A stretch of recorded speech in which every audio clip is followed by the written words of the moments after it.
So first we need to search the data catalog. This is the central location where all the data sets and tables and Prism data sources available. So let me without.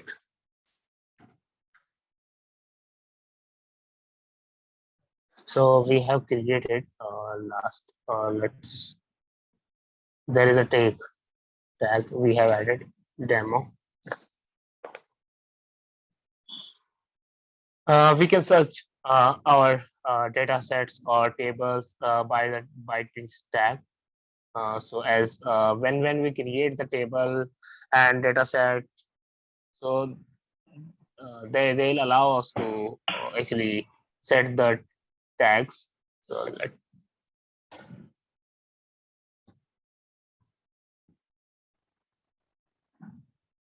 there is one table which I had added the tag.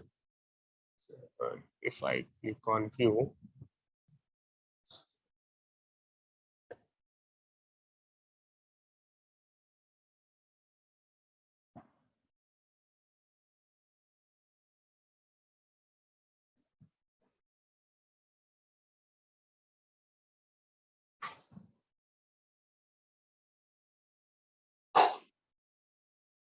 these two columns we have added, and these files are Workday delivered field, WPA field, and these are nothing but the timestamp and row ID and uh, so activities we have performed.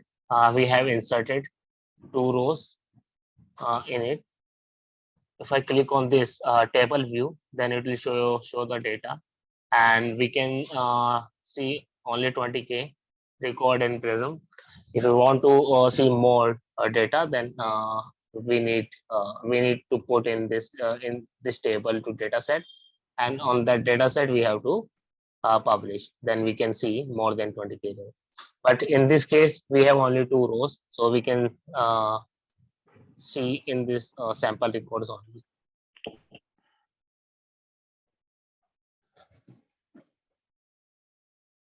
So I have some files. Let's create a data source.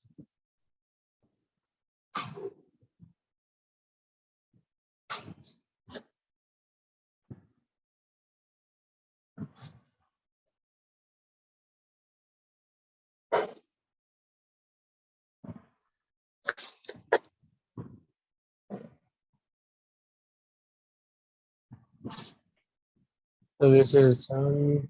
And also we had discussed what is Prism. So in Prism, we do like we get the data, Workday data, as well as non-Workday data, and we blend both the data and we'll create the report, and the report further use in the integrations and dashboards and discovery boards.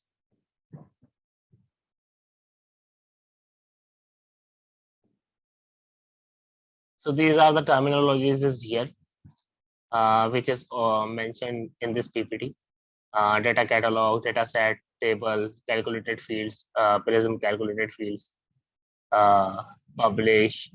So these are the terminologies which we will use, and all the terminologies we have certain descriptions here. So and this is the data management overview. And in this data management, I have actually told you like there are acquired data, and then we will transform and publish, and we will use on the published data source we will create a reports. Okay, these 4 steps we will do while doing this creation of the data sets. So this diagram is showing like the upload, REST API, and SFTP. There are 3 methods we can do the ingest the data.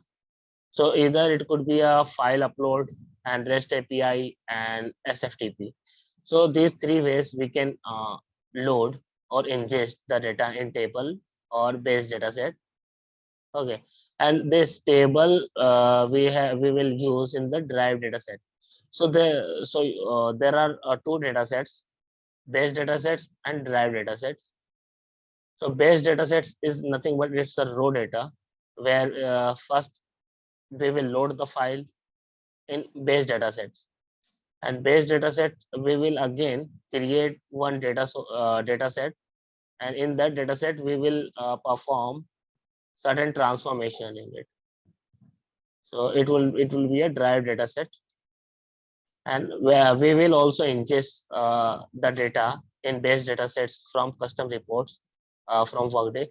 So this data, suppose this data is coming from external system and this is Workday, and using we are blending in this step, and also we are using some sort transformation in it, and eventually we will publish. And once this data source is published, then we can create discovery boards and custom reports, and these custom reports also we can use in integrations. So we will so for this, let me give you some. For table, when we will create table, we will use a methodology, the same naming convention. So let me show you. So for table, TBL I'll use, and base data set BDS, derived data set DDS, and Prism data set or published data set PDS. So these are the naming convention and short forms we will use in while creating the data sets. So this is for table.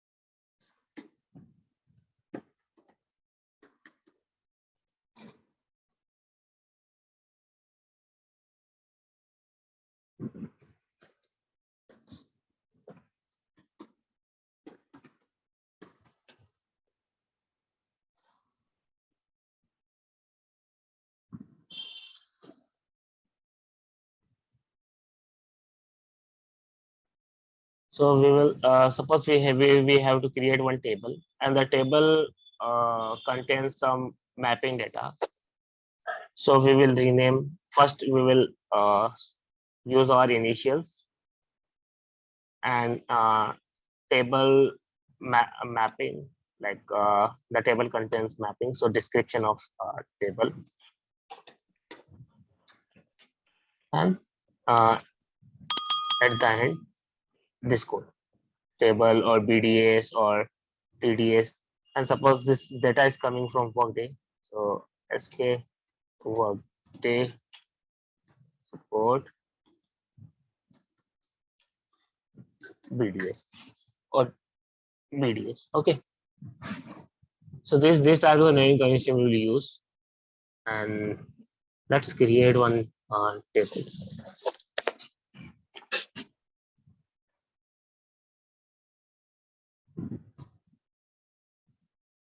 So for creating table, we have to click on create tables.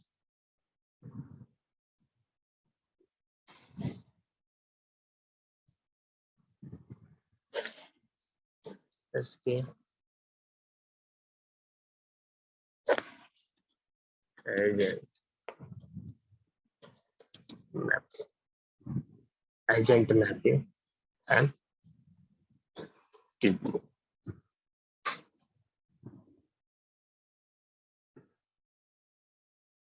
Take, I'll keep it as a demo. Create. There are three options. So I'll choose this file upload. Mhm.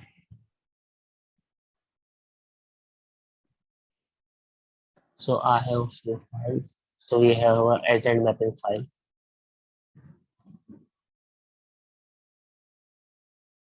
So it's file loaded. The context.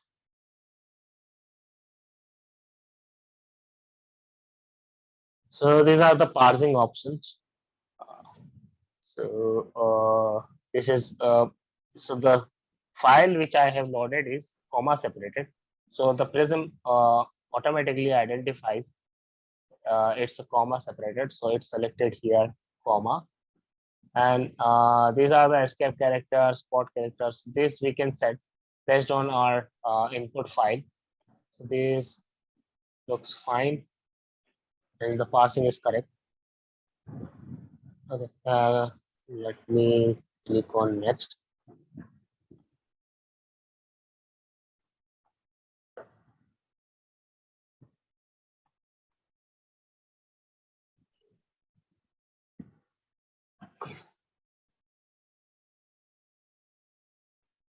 So this is the insert, but we have not selected. Uh,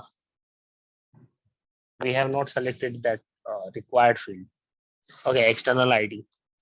So we have to select if we want to update the table or any table operation we want to perform. We have to select that checkbox. Let me show you. Add it.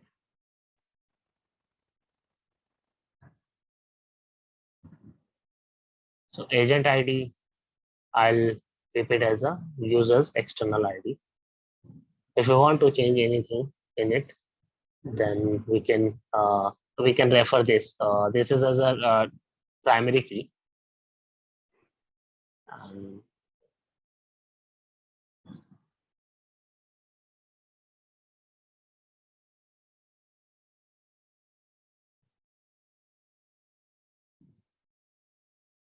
so we cannot set.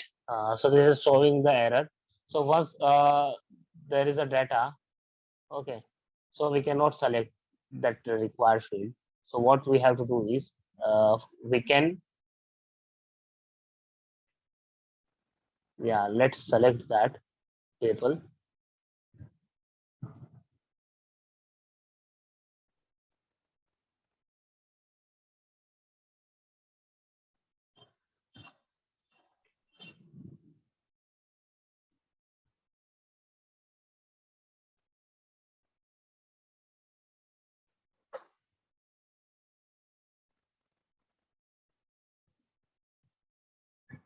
And we have a truncate options.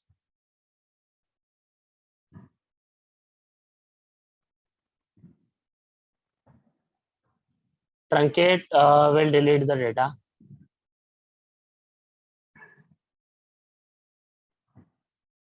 So if I click on this activity, so first there are 51 rows inserted, and we have removed that 51 rows data.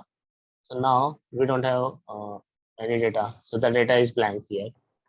Let's click on the edit.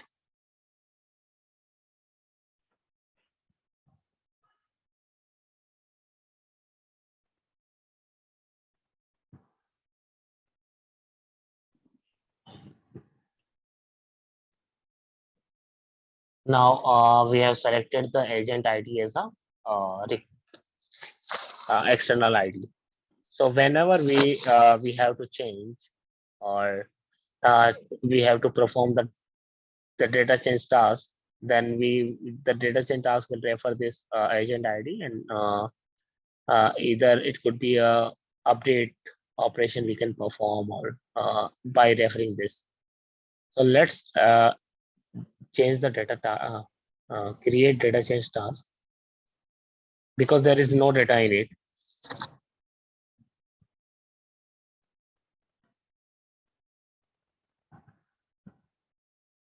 I'm loading this one, agent mapping.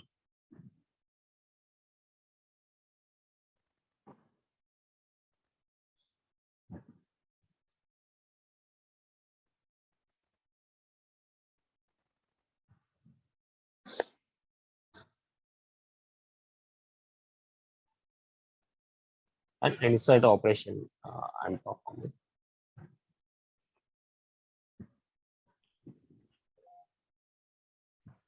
So when I selected the file, and so it automatically selected that agent ID, and this is required one. This is a external ID, and we will click on save.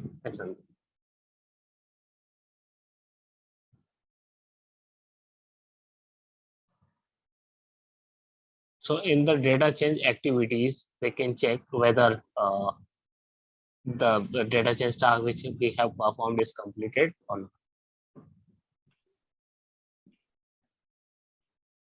So agent mapping CSV I have loaded in this SK agent mapping table, and 51 rows in it.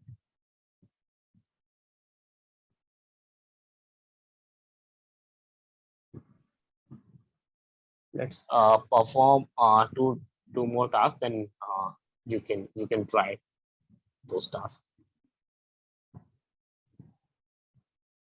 Now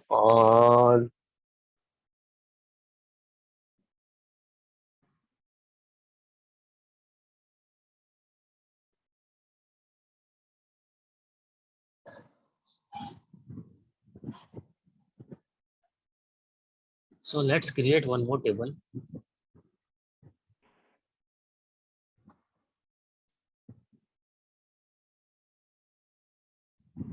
So I have agent mapping table, and also I have one file which contains the call survey data. Okay, so I'm creating one table.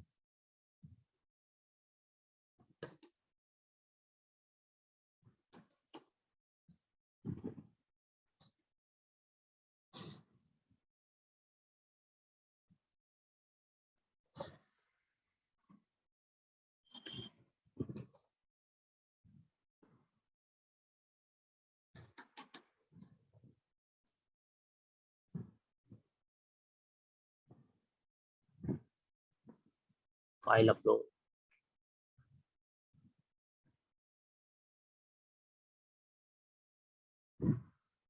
This survey data I want to load.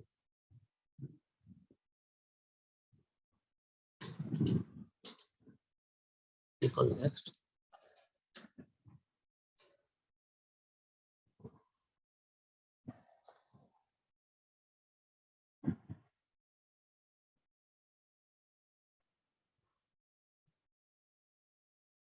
So for this call ID, I'm using this as a external ID.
So there are 1746 rows loaded in this survey data, and there are 16 fields available.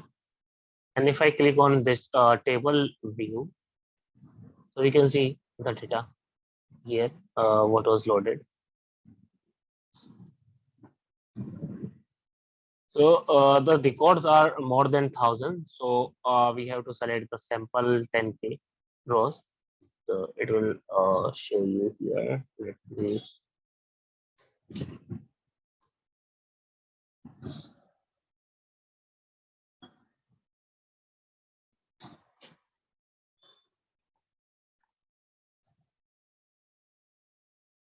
You can also, when we click on edit table, you can also see these data. 10K.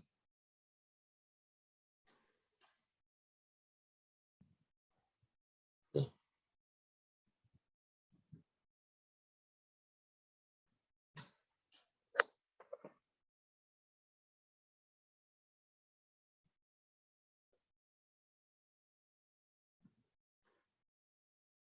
Just play and with this data catalog only, and do not terminate or anything in the end. Just work in this data catalog. Okay. Let me release the control, and you can create. You can start creating the table.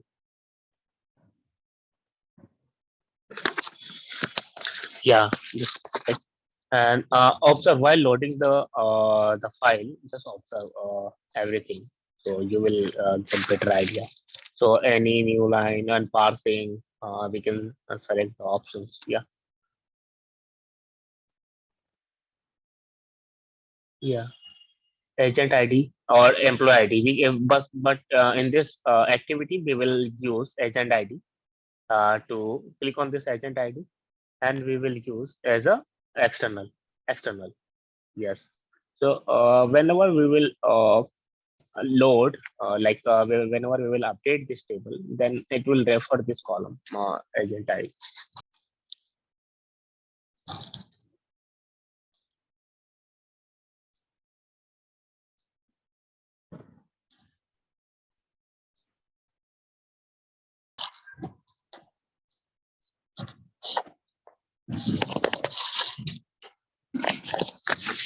Refresh radio button. Yes.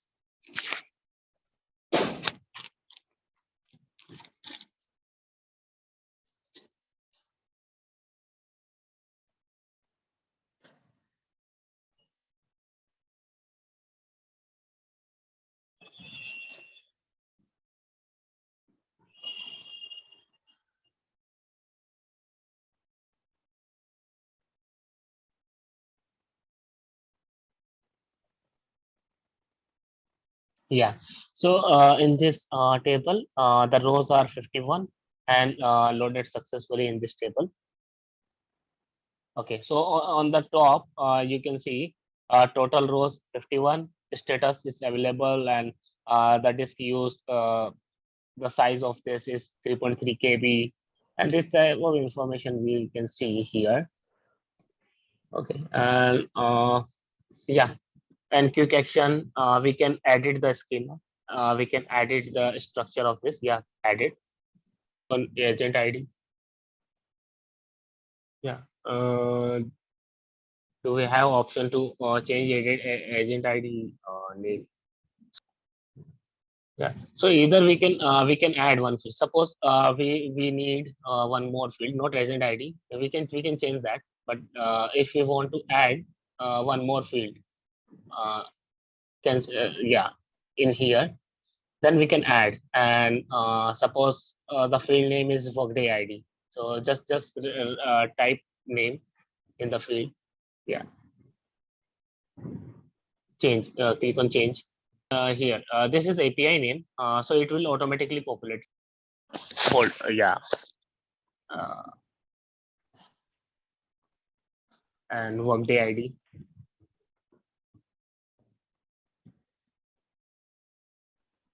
Oh, it's not populated because we have clicked on. Yeah, Workday ID. The same. The API name is. We can say Workday ID. Yeah. And there are field types we can select. Field types. Okay, under column there should not be any space. Underscore. So maybe it's fine. Maybe it's fine. Field type. Field type, we can select this Workday ID, either it could be text, numeric or numeric. So this type of field type we have. So numeric, yeah, it's fine. Okay. Now, so there would be a next step or saving option. Okay, it's saved. Next and finish. Yeah, and done. So in the field now you can see there are 8 fields in this table. So 8.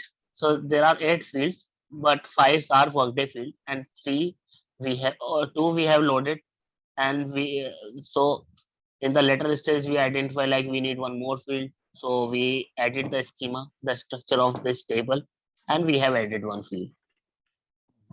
Okay. Now we want to update this Workday ID. Okay, we want to update. So we will create data change task. But in source file, so there is a connection. The change connection, yes. So we can load the file, upload file manually, and we can select the data set from data catalog. Data catalog is a hub where we can find the data sets and the tables, and we can also upload the file here from SFTP. So in this activity, we will use file upload and close this. This one is already selected. Close and select that file. But in this file, yeah, select this in this agent mapping, yeah, and open.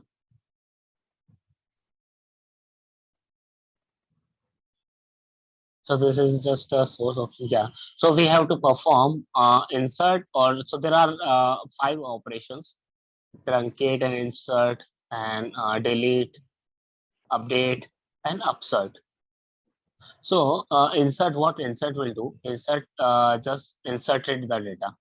Okay, and the second option, truncate. Truncate means it will delete the existing data and replace with the insert source data. There is third option, delete. Delete will delete the data. Update will update. Okay, these are the tables operations, which is like SQL operations, and update, again the drop down. Upsert means update, and if something is new, suppose we have added a new row, then it will update as well as insert if something is missing in this file. Okay, so for this, we will do update will do, but we don't have that column. Okay, Workday ID column we don't have in the file, so we will add. So first let's try with update.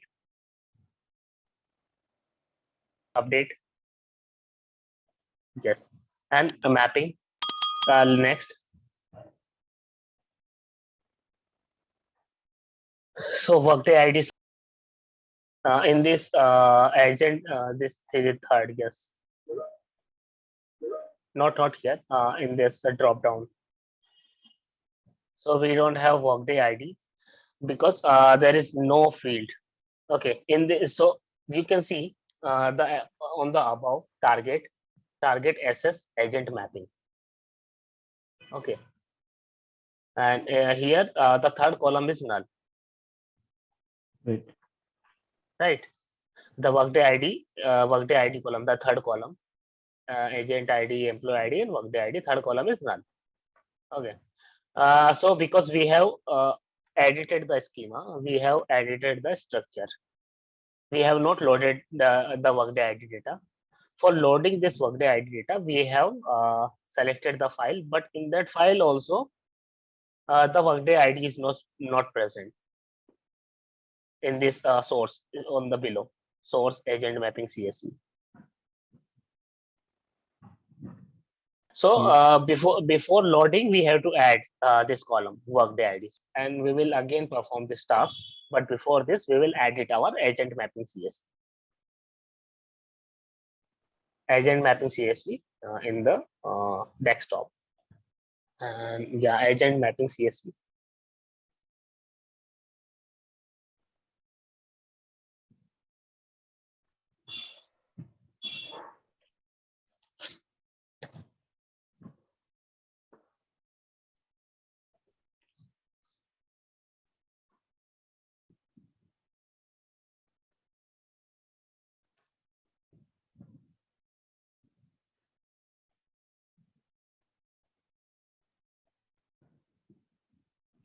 And add one more column, Workday ID. Workday ID, just add column and in yeah, Workday ID.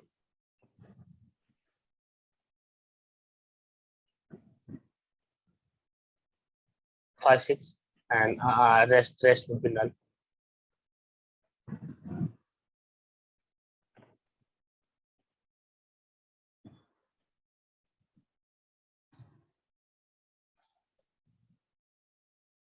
Perform the data change task.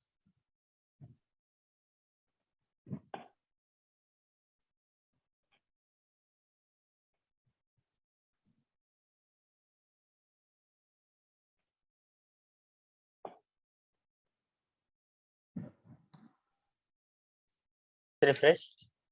Data change task. All data and tables. So we can. So we are working on tables. Table. All the tables will be appearing here. So in agent mapping, just right click and create data. Yeah, data change task.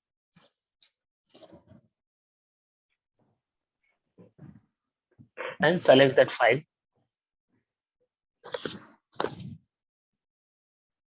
Agent mapping. Next.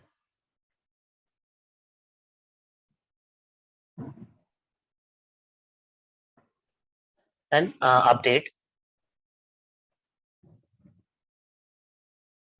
So you can see Workday ID is automatically here. Okay, in this null column, the Workday ID will update. Next. Okay, update key, we have to select the key which we had selected, not here. So agent ID we have mark it as a required at the time of table creation, right?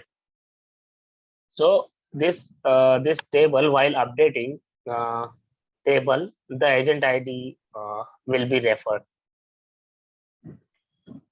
So this is like a primary key. Just drop down, just finish, drop down, save and run. Save and run now.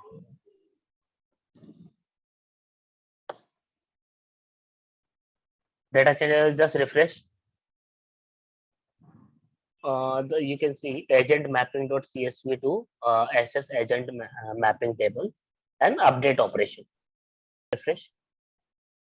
We'll see.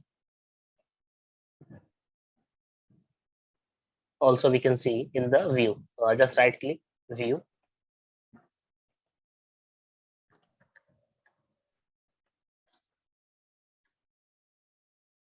And in this activity tab, refresh.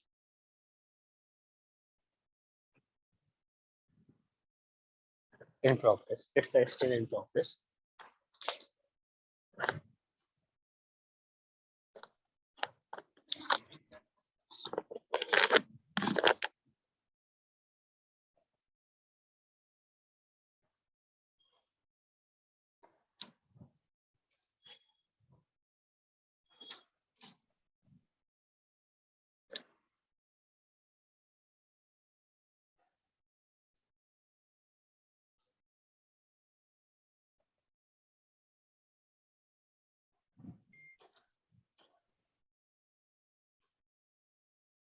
Update operation is completed. So now we have to check, we have to verify. So how we will verify? We will click on that field. There are 8 fields. 8 fields there. In that, now we have to check the data. So table view. So there are list view and table view, small boxes. Table view. So here you can see the Workday ID earlier it was null, and when we have updated, then it is now appearing. So this is suppose you have a requirement. Okay, you have a requirement like earlier there was only two field, and now customer said like you need to add one more field in this table. So this is the use case. You can refer, like you can edit the schema of, and also you can load the data by this operation. Okay, let's do other operations as well. So we have performed insert, update, and three more operation we will perform. So we have a go to data catalog. There is a small go to data catalog. You can directly go to the data catalog. Okay, and let's add it. Yeah, not add it. Just yeah, add load again. Again, data change task. Right click, create data change task. Now we will perform truncate. Okay, or truncate we already know. We have to truncate and insert. We will perform. Okay, truncate and insert. So for this, to check whether it's successful or not, we have to make any changes in the existing files. Agent mapping file.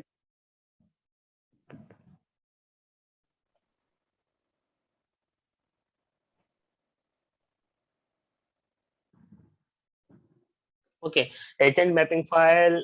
Let's change something because we want to delete all the data. Okay, and want to insert this data, because so let's up any changes we can. Let's do any changes like alphanumeric, this thing, employee ID, or maybe, yeah, we can make it alphanumeric. The data is a small data, so we can see 50. And on the top as well, we will do the same on the top. Yes. Hmm. Okay, it's fine. Save this and back.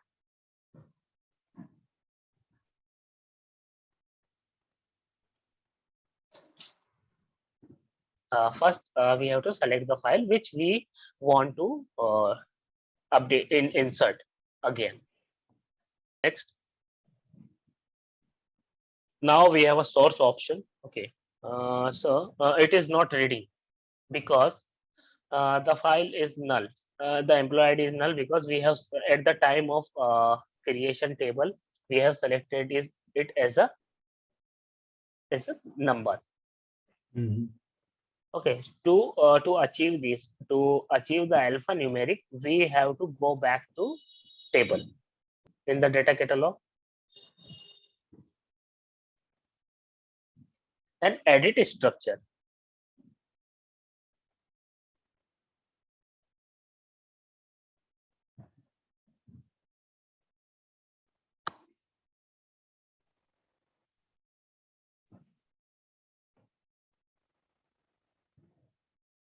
So now, so this is numeric. So to achieve the alphanumeric, we have to click on this and change the data type if we can change. Okay, we cannot change the data type. Truncate all the data. Yeah, cancel this and go to that view. Yeah, view, and there is an option to truncate the data. So so this in the three dots related action. So there is an option table, first option, and a truncate. Truncate means it will delete all the data. Confirm. Mhm. So it's done. Done. Radio button. And now activity. So all the activity which is performed on this table appearing here. Truncated to 51, and you can verify in the fields tab, and table view, and you can see there is no data, right? So right. Now, yeah. So now edit viewed in the table, three dots, SS SS agent mapping, 3 dots, related redaction, table edit, table edit. And now we have to change this employee ID because we want to load alphanumeric as well. And now change the field type. So alphanumeric, there is no alphanumeric, so we will select the text one and done. So this is the table which we had created, and if I edit this,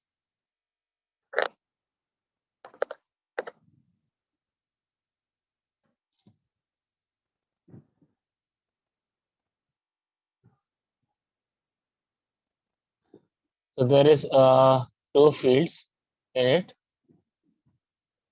Let's do that next one.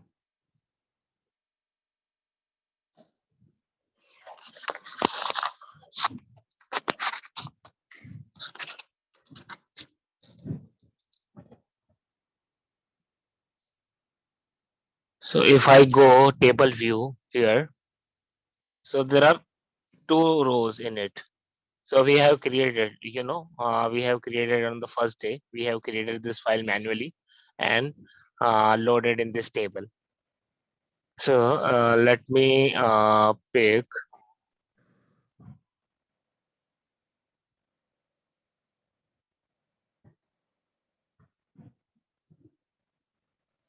this test demo file again.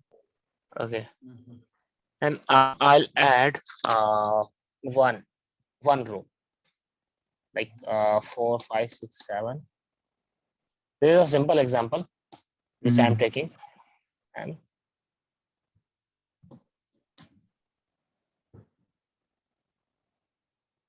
so what Upsert will do is Upsert will update the existing data and will insert if there is a new row. Okay. So we will also try to update here instead of John. Yes.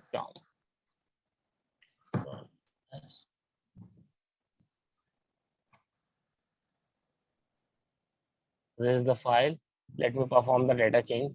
Before this task, we should have the external ID selected. Okay. So let's check what is the external ID here. So no external ID, no external ID. So we have created one more table for that. Not here.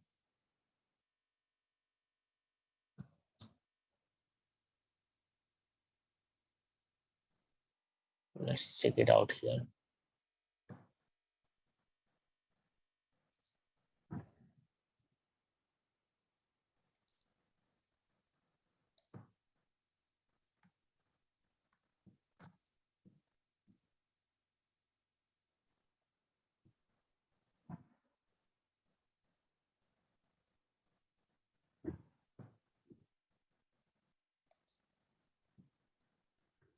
This one.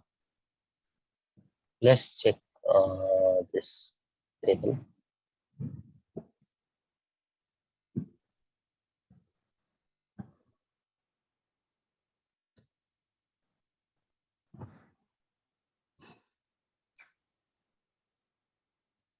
So we have, this is required field, one field. So this is the right table.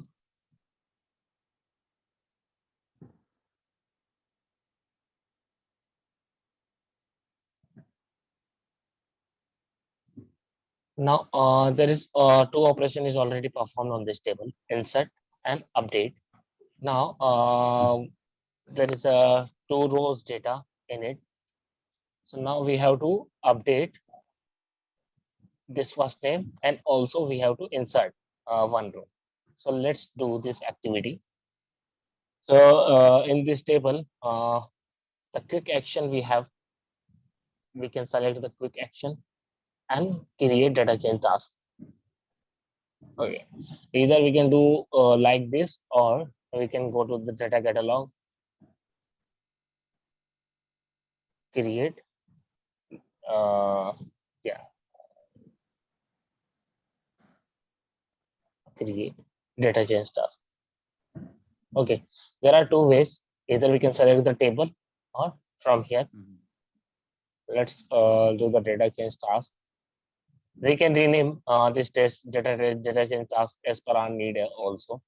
But, uh, so let's select table which we have to load. This one.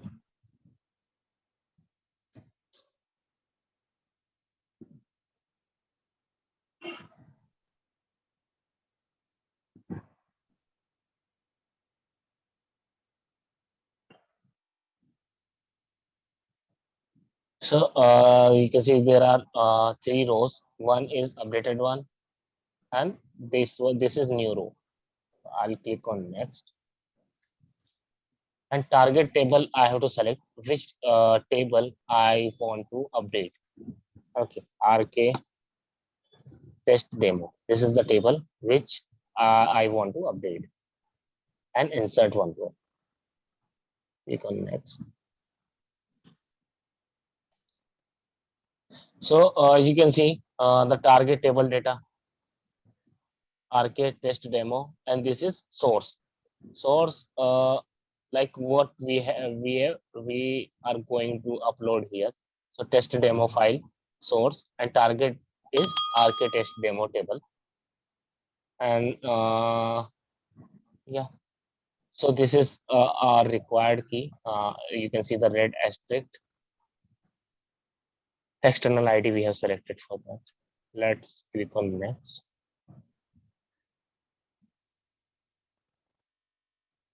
Mapping fields 2 and click on save and run.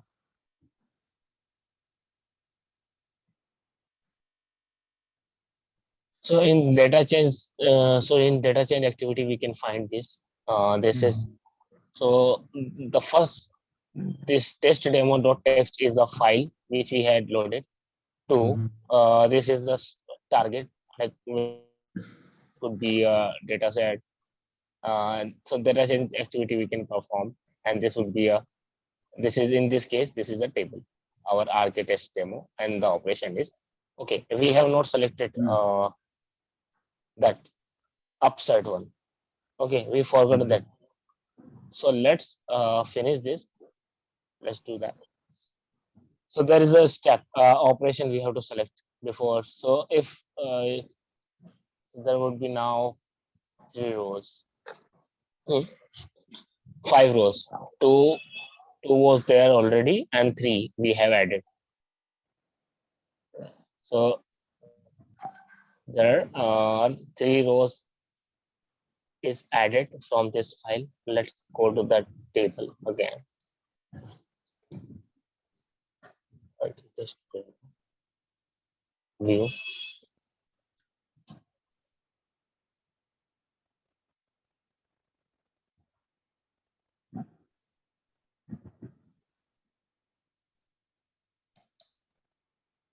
So you can see there are now 5 rows. We have inserted 3 more rows. So let's perform truncate and insert. Okay. So let's perform the truncate and insert data change task.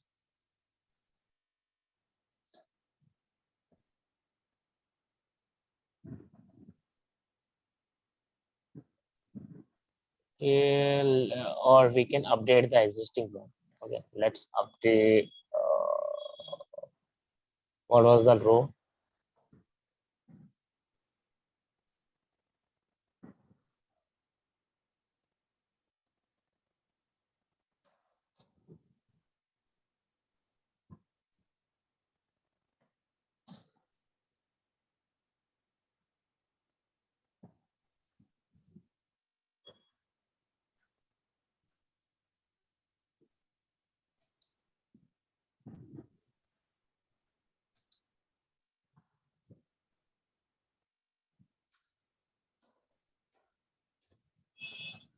Okay, we will update this. So there is a option delete. So we have an option delete rows. Let's click on that, delete rows. So for this option, delete table rows, we can actually delete our previous load. We can delete our previous load which we had loaded. Suppose we have loaded incorrectly, like this situation, and now we have to revert back. So this is a way delete the rows. And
yeah, it's successfully deleted. Now, if I check the data for this table, there is only 2 rows. Okay. So this is a delete activity, and now we will perform that upside one. Test demo.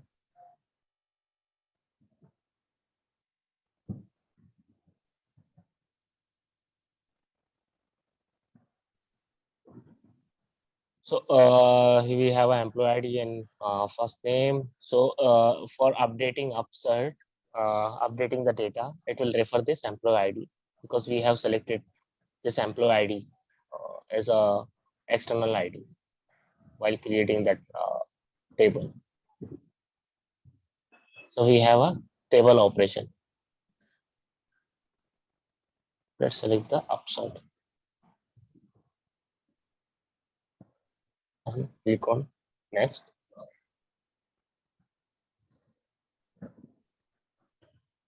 So it is asking update upside key. So key we have to select that required one. Okay. So here we have selected the employee ID we have to select, and based on this employee ID matching, it will update.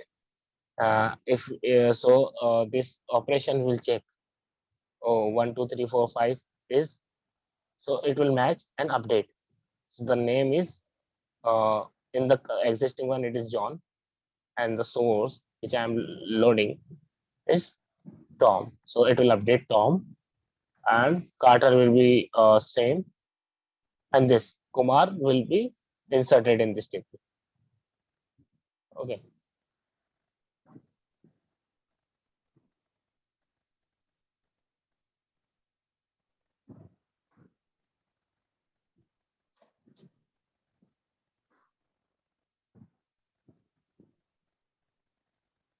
Here the data change activity is in queued. Okay.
So it's successfully completed the data change activity. Let's check the table data now.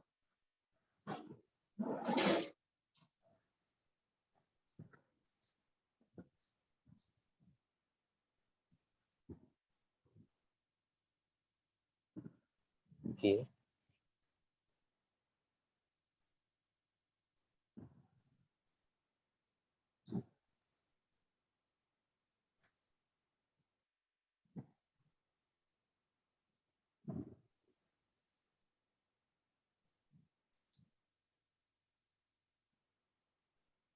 So we have now three rows and one is updated.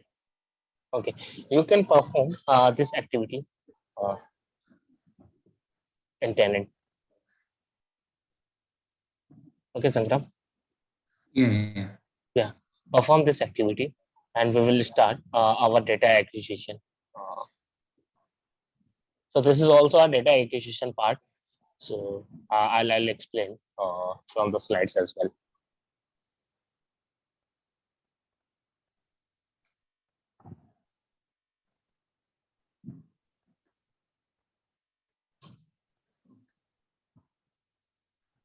You can create your own CSV file like 3 rows. Okay, like this. Let me open here. First, create one table. Okay, and load 2 rows only. Okay, and then just perform again insert operation with 3 rows. Then delete the previous load, and then upsell. Like update this file and load. So these three tasks you have to perform.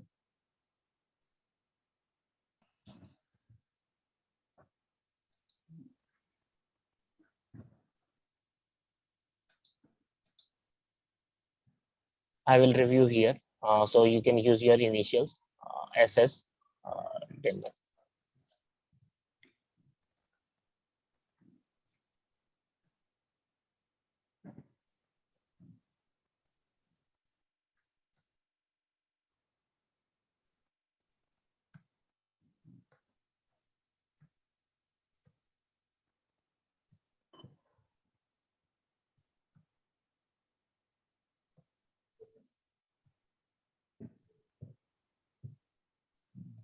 One.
So whether it could be a file, or maybe some file is available over SFTP, so we can put the SFTP details.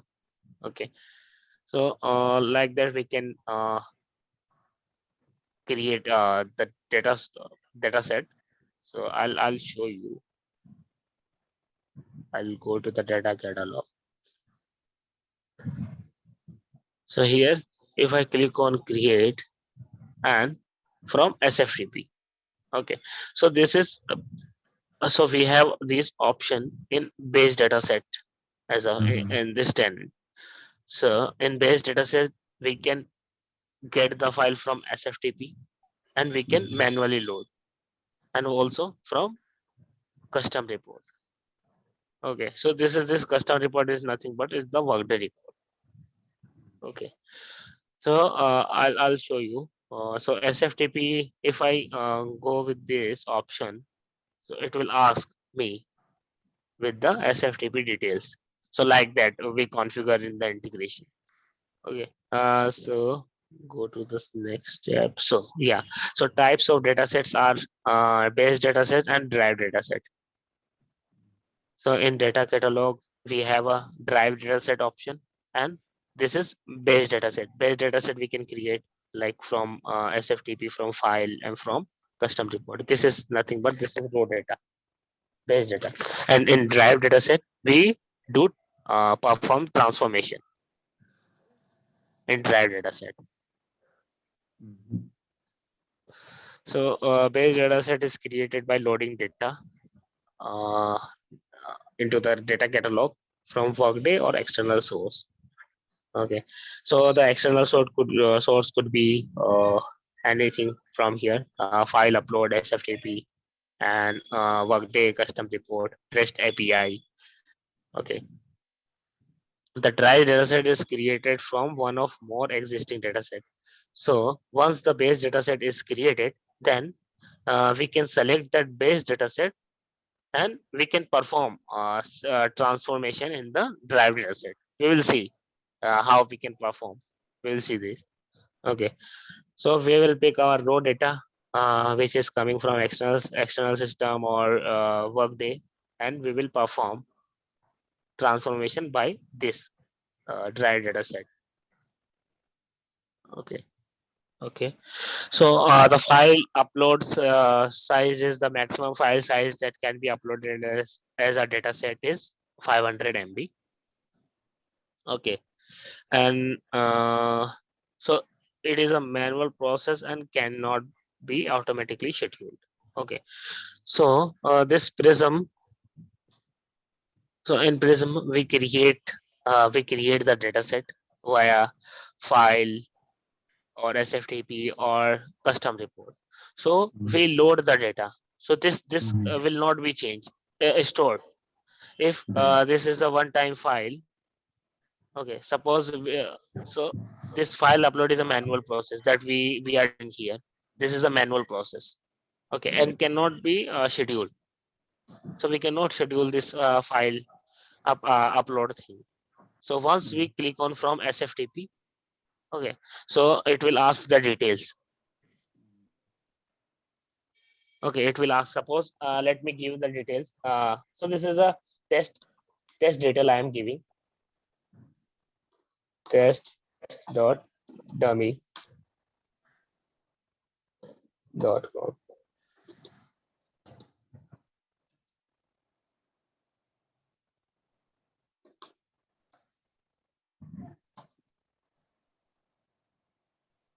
SFTP. Okay.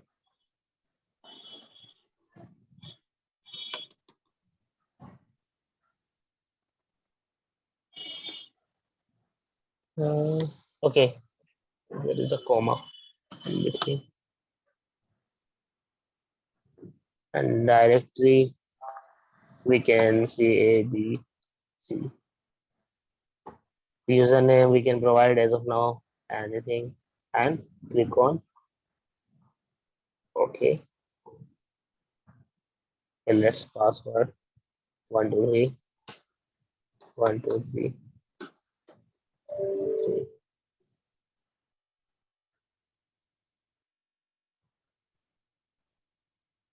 So we have an option when we create the data set via SFTP. We have an option run frequency. We can schedule this.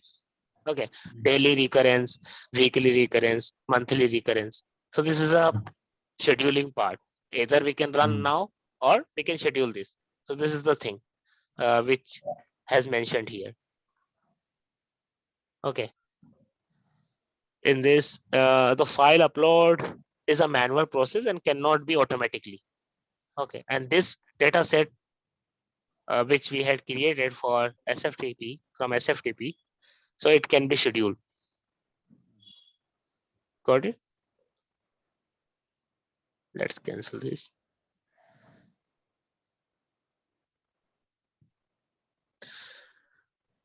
Yeah, this method is suitable when data is in the file and not likely to the change often. Each time file uploaded, the data is replaced. Okay, so whenever we will, like suppose, let me show you. So when we upload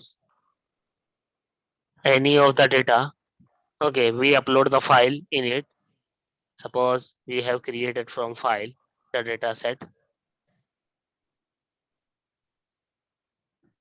Let me create one data set. I'm picking this call details.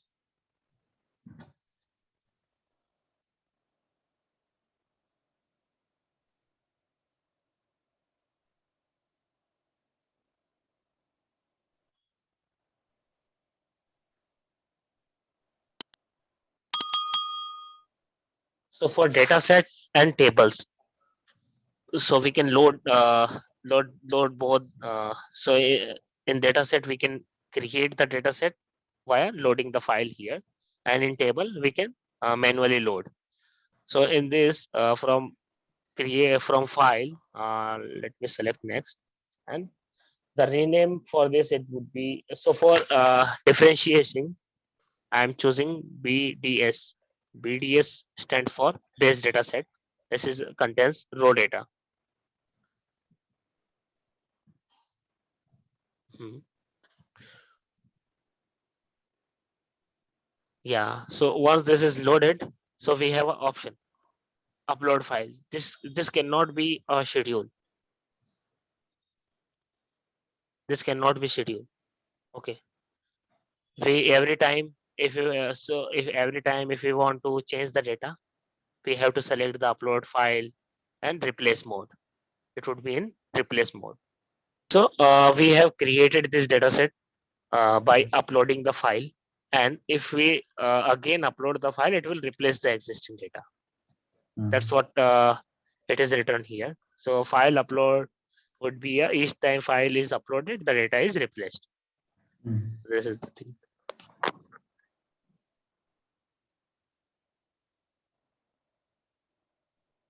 The number of files must be, we can also select like 2 3 files at a time. Okay, we can select 2 3 files, and the file should be must be less than 1000. Okay, the count, and the time of transfer the data must be less than 6 hours, and the compressed file size it is mentioned here, and uncompressed file it is mentioned here. So now let's check it out how we can upload the data from Workday. Okay, so once this is once we create the Workday report, then how we can actually load the Workday data in Prism, we will see, and then you will perform these activities. Okay, loading the data, creating the data sets, and yeah. So let me create. So now for creating report, I have to go in my Workday UI, create custom.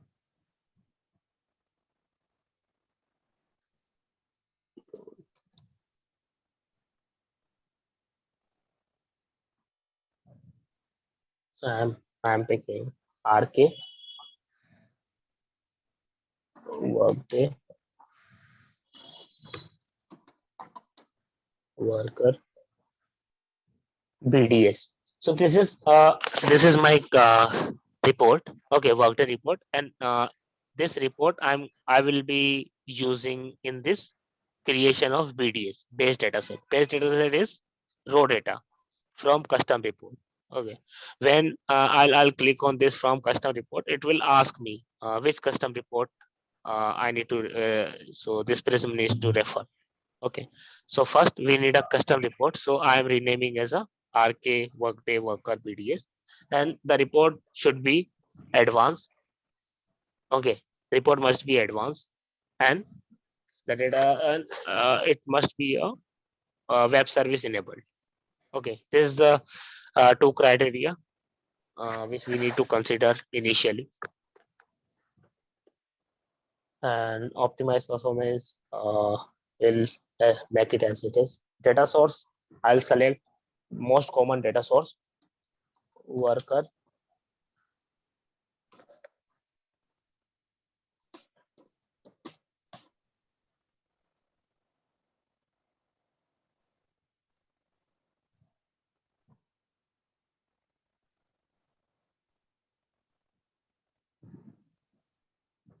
Data source filter, I'll select I'll keep as it is all active worker. And the business object for this is worker. Let's select my data, what fields we want. This is the field. So basically I need 5 to 7 field, okay, just to load in this prism. I'll create employee ID.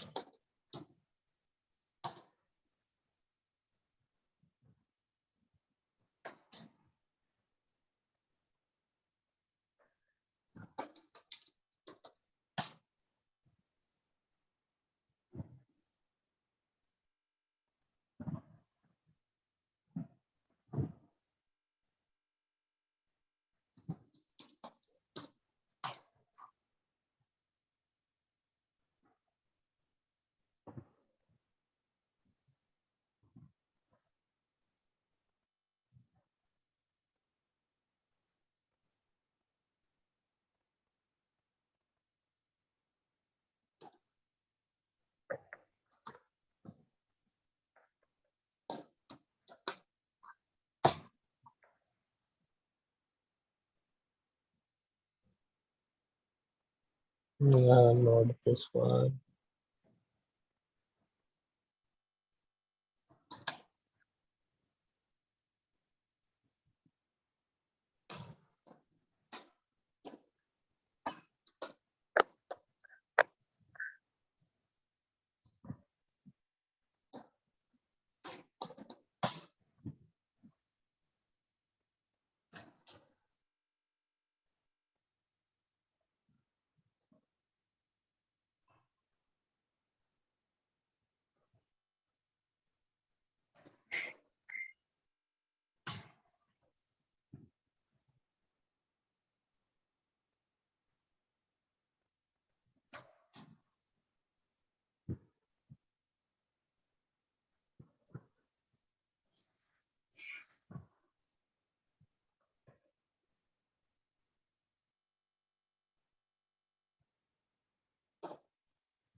Total base pay employees amount. Let's select this one.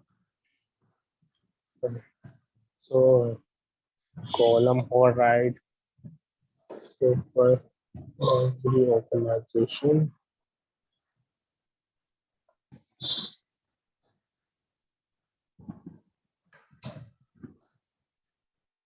and in prompts.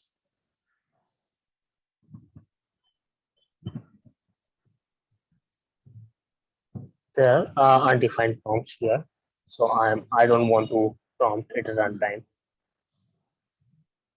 Okay, output table. So I'm sharing this share with report writer and report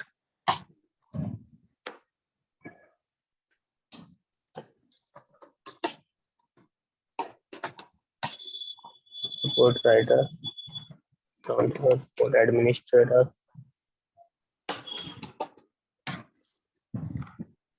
Okay, we don't have implementer, implementers, and HR partner.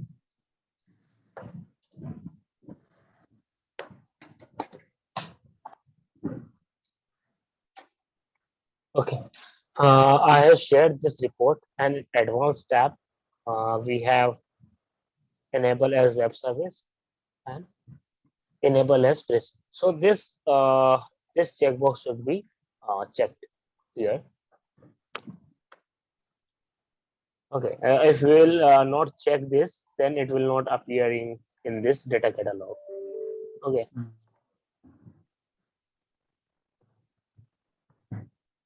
so let's click on okay. It is throwing error. What is this error? Enter a web service alias name. Group column heading must specify all subgroups. Okay, subgroups worker is missing.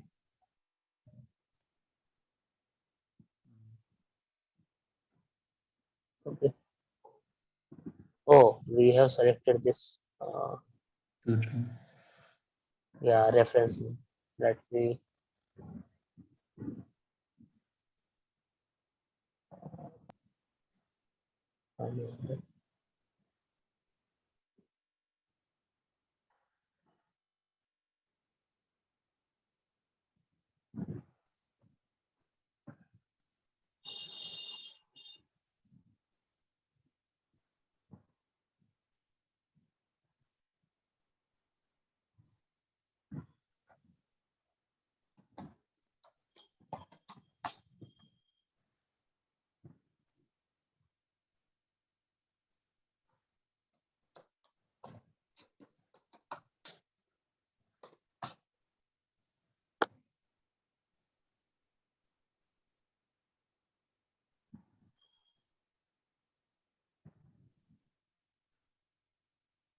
Okay, everything looks good now.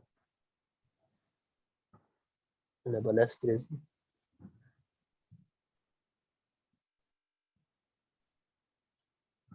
So if I run this,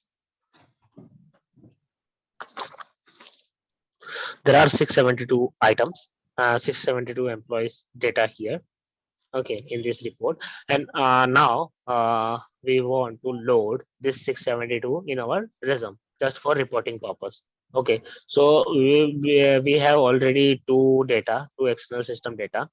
One is agent mapping, and the second is survey data. And now this is workday data. So we need, so we have three data, so we will blend in the later stage. First, let's see how to bring this workday data in Prism. Okay, so in data catalog, we have an option to create from custom report, and custom report we have to select RK Workday,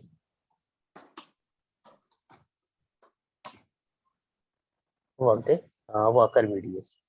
As there is no prompts we have selected, so it is no data. Okay, this is a prompt tab, and we just need to click on OK. And frequency, as of now, it would be a run now. Okay, so we can so make this, so Prism is not the real time. Okay, if we load one time the data, then it will so once we publish the data, then it will reflect the same data, you know, Mhm. until and unless we will not reload the data.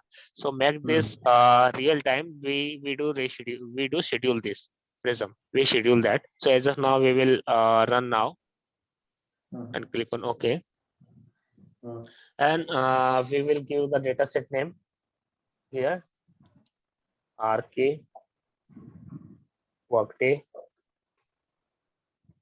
worker BDS.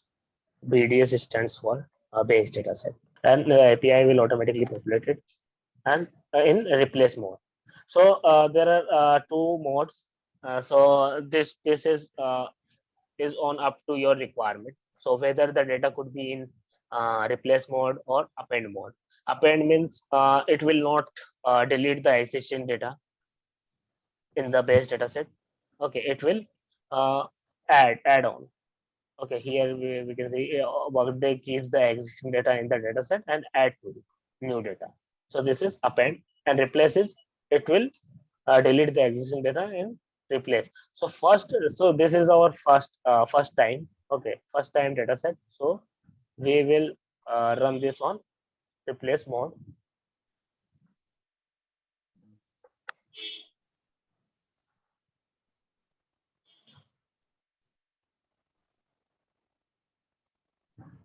So now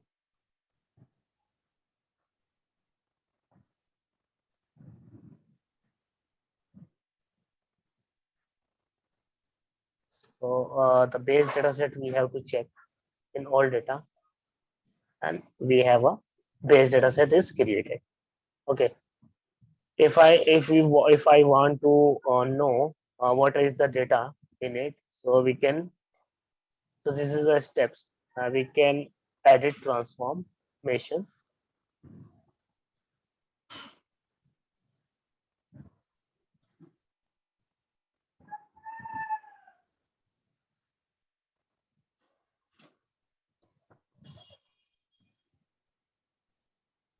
So 672 rows we have seen in the report, Workday report. So we have loaded the 672 rows here. So the worker is an instance, and so these are the instance field type which directly load in the Prism.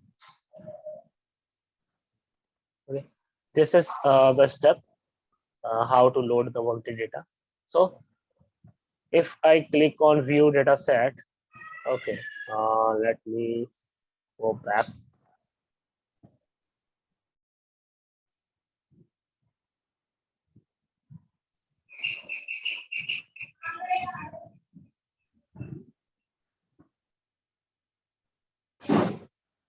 So in table, you have observed we don't have publish option.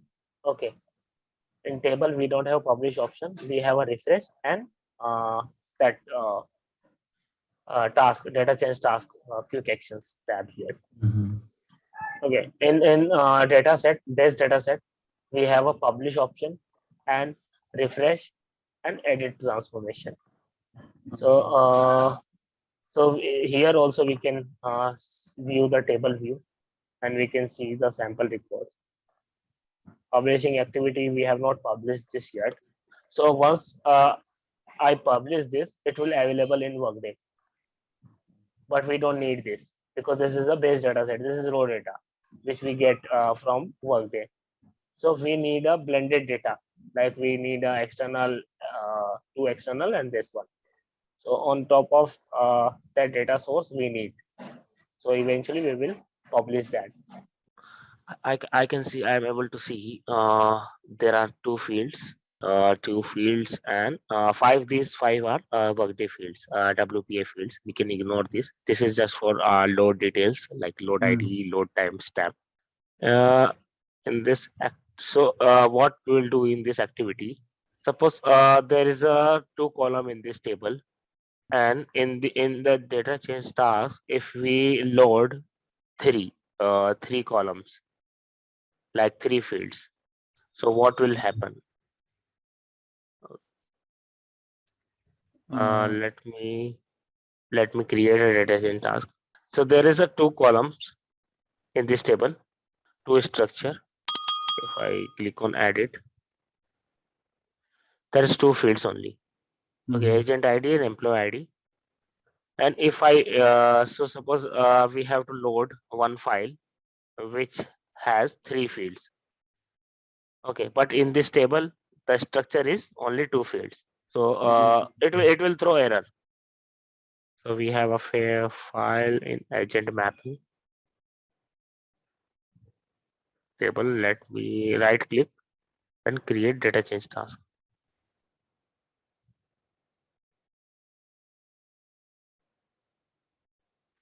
Source file, we can rename this data change task when so we can rename as any rename we can provide here name. So in this so providing the name, we can click on this pencil and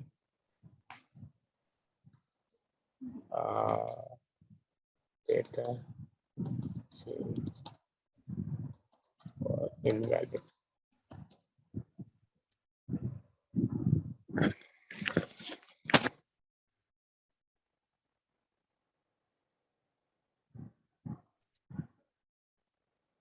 So I have that file, that three field file. So I have loaded here. So this file agent mapping three field. This file contains three field, and my table structure is only two field. So Right. let me show you next. So in this file, this is the pass option, and it's done. So I'll add insert. Insert target operation is insert. We can select update, Anything, yeah. insert. Okay. Mhm. Next. So if we do upsert, then it will update existing one and Mhm. add one. So let me select here name. Okay, so this is employee ID. So agent ID and employee ID. So we have source and map employee ID. So in the source file, the employee ID is numeric. So let me map it to name. Oh, it's done. It will not throw error because we have selected. Let me cancel this. Mhm. It's cancel here. So I have cancelled this. Let me Mhm. go back to the table.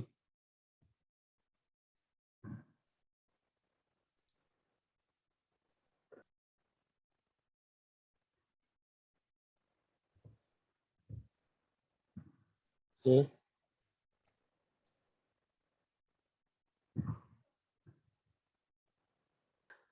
Okay. So I have loaded that incorrect file. So there is one more file, invalid field type. Mhm. Okay. So let me show you that in. So we already have selected our text. Okay. Let me view your agent mapping table.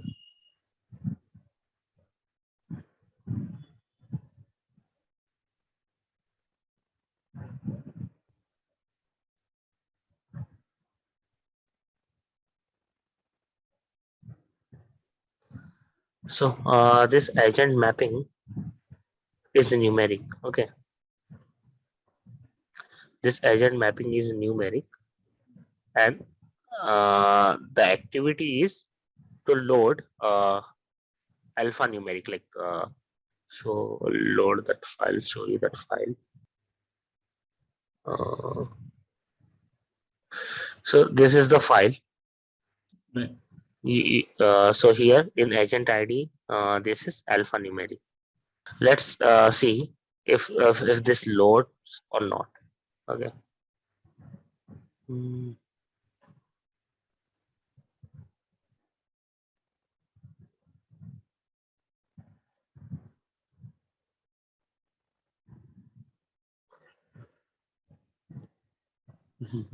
and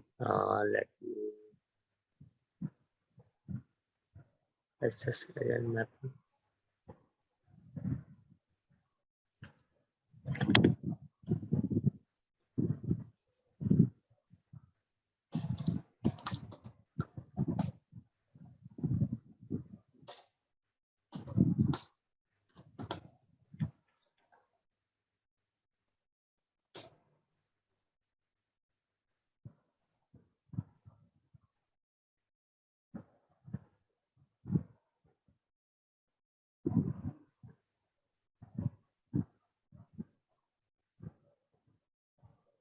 So this file is loaded here. Agent mapping invalid field type.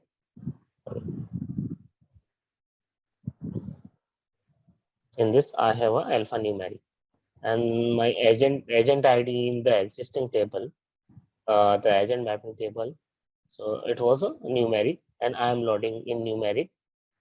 I am loading text. Mm.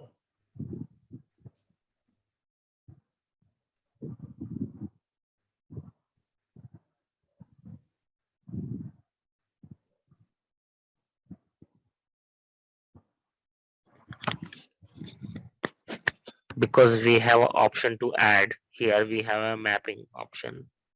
So it will. Oh, we have a two field types, so we can map. So that's why it is not throwing error. So Mm. let's move ahead, because this will Mm. not throw error, because we have two field types, so it will map anywhere. Either it could be an integer and text. So Right. here also we have two, integer and text, so it can map anywhere. So we have two options. If we have two integer data type, let Mm. me add in the tenant.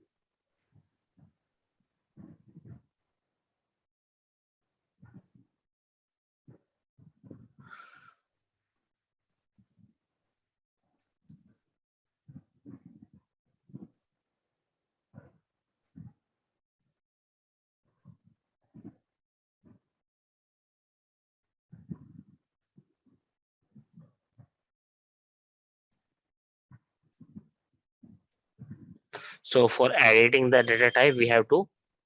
So for editing the data type, or in so for editing this data type, how we can do? The table has any data, we cannot change the field data type. So we have to truncate all the data. We have to first uh, remove all the data from this table, then we can change in the structure. It will show.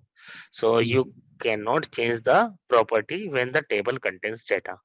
If you plan to change the field data type, then it is not allowing us. Okay, you Oh. cannot. So it will show us like you cannot change this property when the Mm. table contains data. So if we will truncate, so let's truncate and again load the data. Mapping view.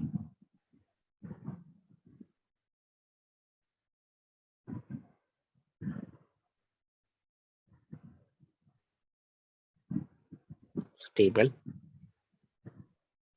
Either I can truncate or delete rows, but delete rows, it will actually give us the option. Either we can delete the previous load and Mm. the existing. So it will give us the option. If we click on truncate, it will delete all this data. Okay.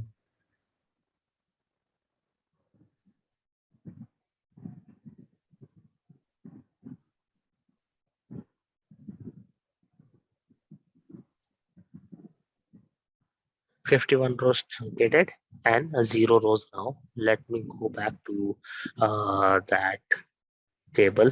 Edit employee ID. Let me change it to numeric. Numeric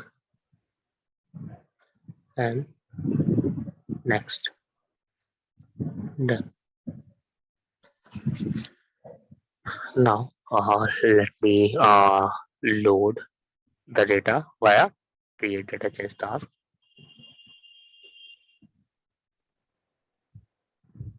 Agent mapping.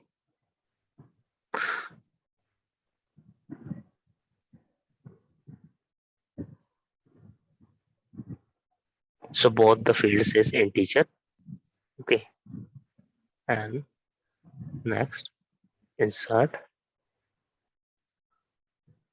done, mapping.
So 52 rows is loaded. Let me again go to your table. This is your table, and now I will perform that invalid activity.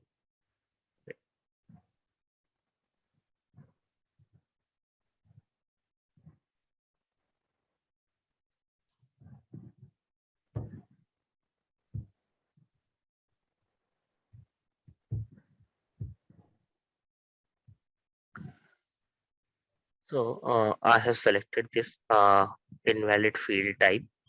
Okay. In this file, what I have showed you, let me show you again.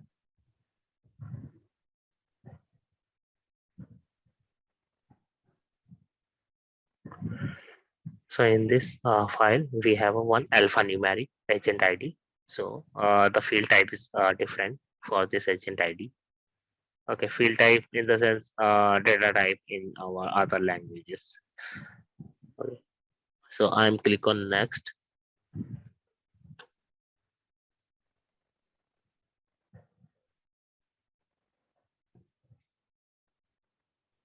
Insert.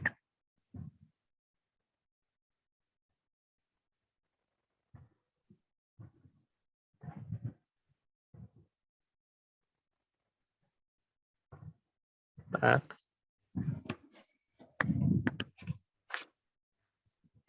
So here you can see we cannot uh, add this agent ID. We cannot map this agent ID. Let me show you.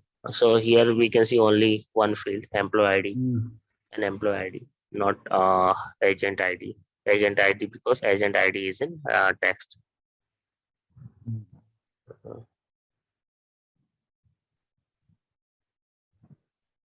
let's check what are the data now.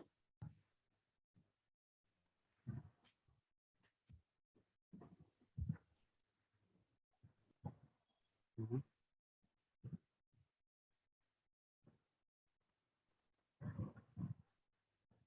Let me refresh this.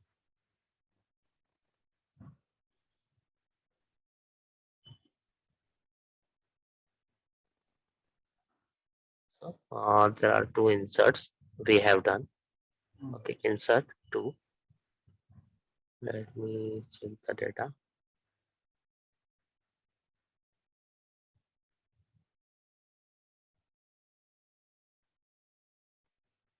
This is loaded here, but we so in the both the columns we are getting similar because we were not able to match the data type. Okay, so we have checked the types of data sets. So there are two types of data sets, base data sets and derived data set. Okay, and so we have also seen how to load the data in tables and data sets. Okay, so we have also created the custom report. We have created one Workday custom report, and we have loaded in tables. We have loaded the files. Okay, in tables as well as so we have created two tables: agent mapping and call survey. We have created one custom report. Now we will also check today. So how there are the steps. So we have steps like stages. So I'll explain each one stages. Okay. So these are we already seen these data sets and how to load the files in data sets, and if something new in report, then how to load. We have to load again uh, that data in that data sets. Okay, so that's so we already talked about this file upload, CSV, and this how many number of files we can load. Okay, and now So the custom report, for using custom report in our Prism, so we need actually the custom report should be advanced report, and it should be web service enabled. So web service enable option you can find in the advanced tab of the report.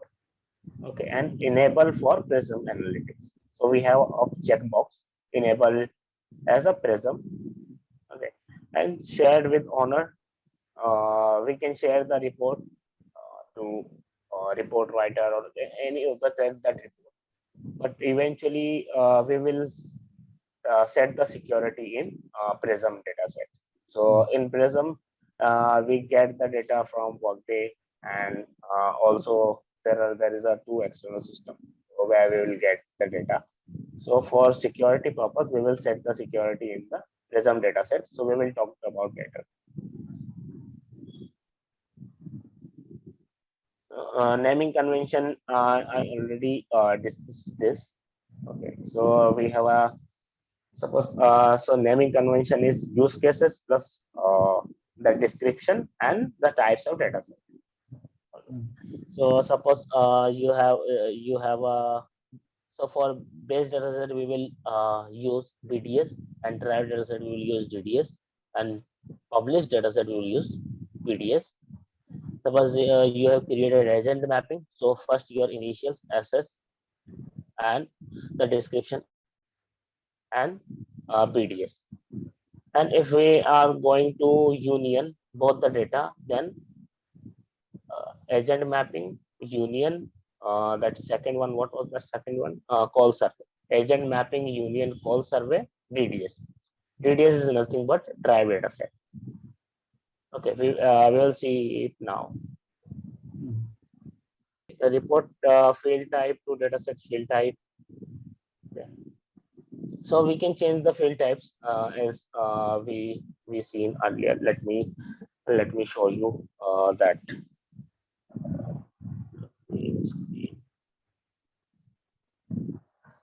Let me show you my screen, and we can go with the blending. So we have a three. So let me play with my data, and you can then go with your data agent mapping and survey. So you have two tables and one Workday report. Okay, we are actually in the table. Okay, so it will not show us. So we have to go in data, all data. So now let me search for our SS Workday. So this is our Workday data, and we have two more tables. Okay, let me play with my data, SK or RK. So we have two RK, Workday worker PDS. So I have this table. Okay, let me try to blend this.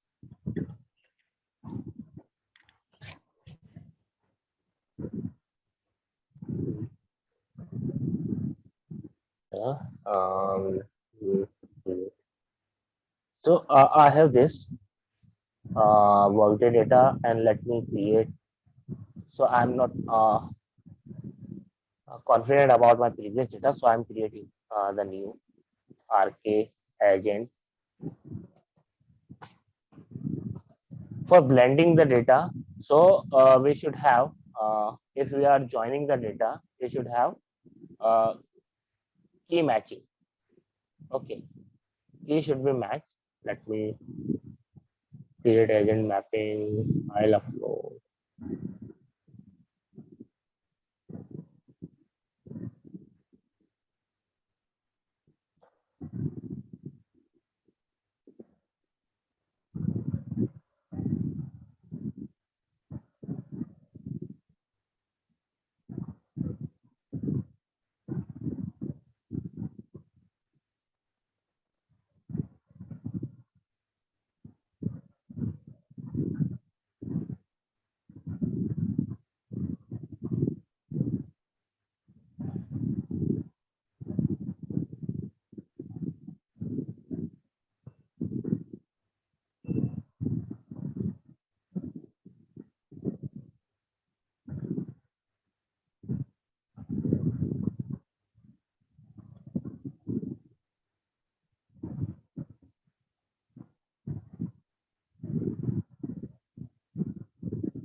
So I am searching my tables with demo.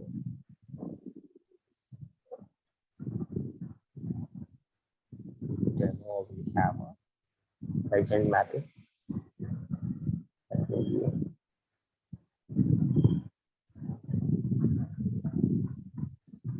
You can close other screens because sometimes it is sometimes we face issues while loading the data, so we can close other screens which we are not going to use. The table has inserted 51 rows, but I have not selected that key. So for joining or for joining the table, we need a key. Key should be there, or if we want to change in the further stage in this table, then we have to make this as a before using these tables. We have any one of to be as a user's external ID. This like we can use as a primary key.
So meantime, it is creating that RK agent mapping is creating. Then I'm also creating the table call survey.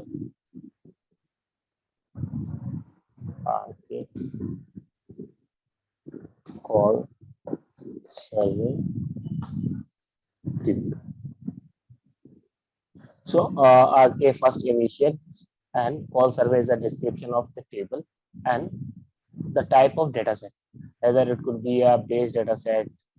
Base data set we will type here as a BDS. Table will type as a TBL.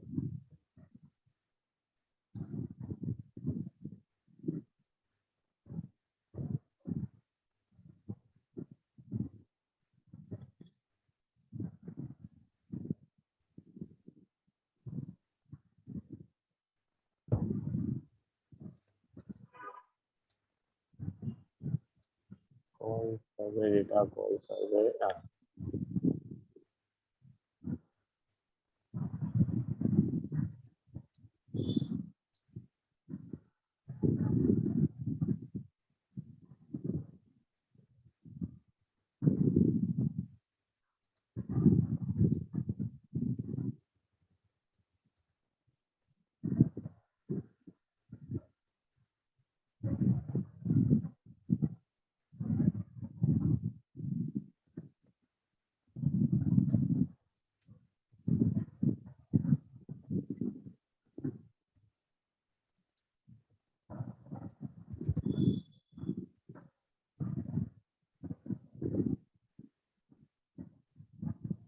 So agent mapping, we have forgot to add PBL just for reference purpose. So let me add, but so if I'll click on edit here,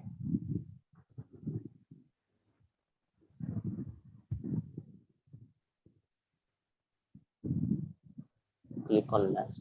So you can observe that we cannot change the API name. We only can change the table name.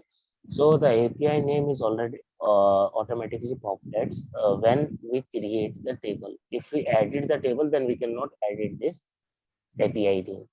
So let me add the API. Yeah. So we cannot edit the API name.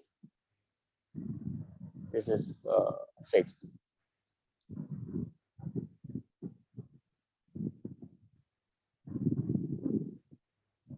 This is let me so we have RK call server table, okay, and RK agent mapping table. So in our agent mapping table, we have a 51 rows, and call server we have 1746 rows. So let me. So we have how many? We have agent ID here, okay, or and also we have agent ID in this agent mapping. Okay, so we have agent ID both the table. So we can join. We can join this table. Okay, because some matching keys we have. So join how join works. So join works is works on matching things. Okay, so I'll show you. So we will use the same joins in here. Okay.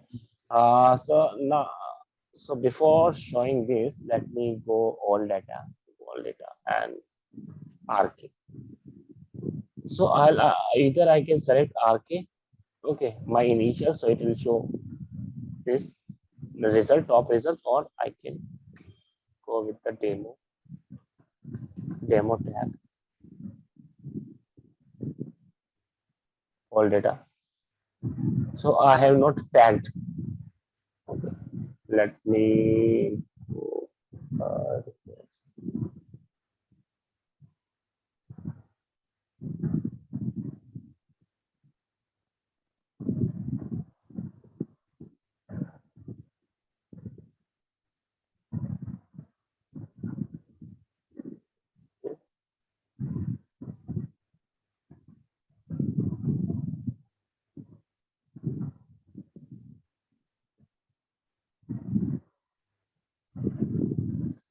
Okay, so we have a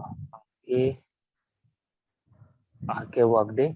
RK. If I click on this, so for checking the structure, so we have option view lineage. So view lineage. If I click on this view lineage,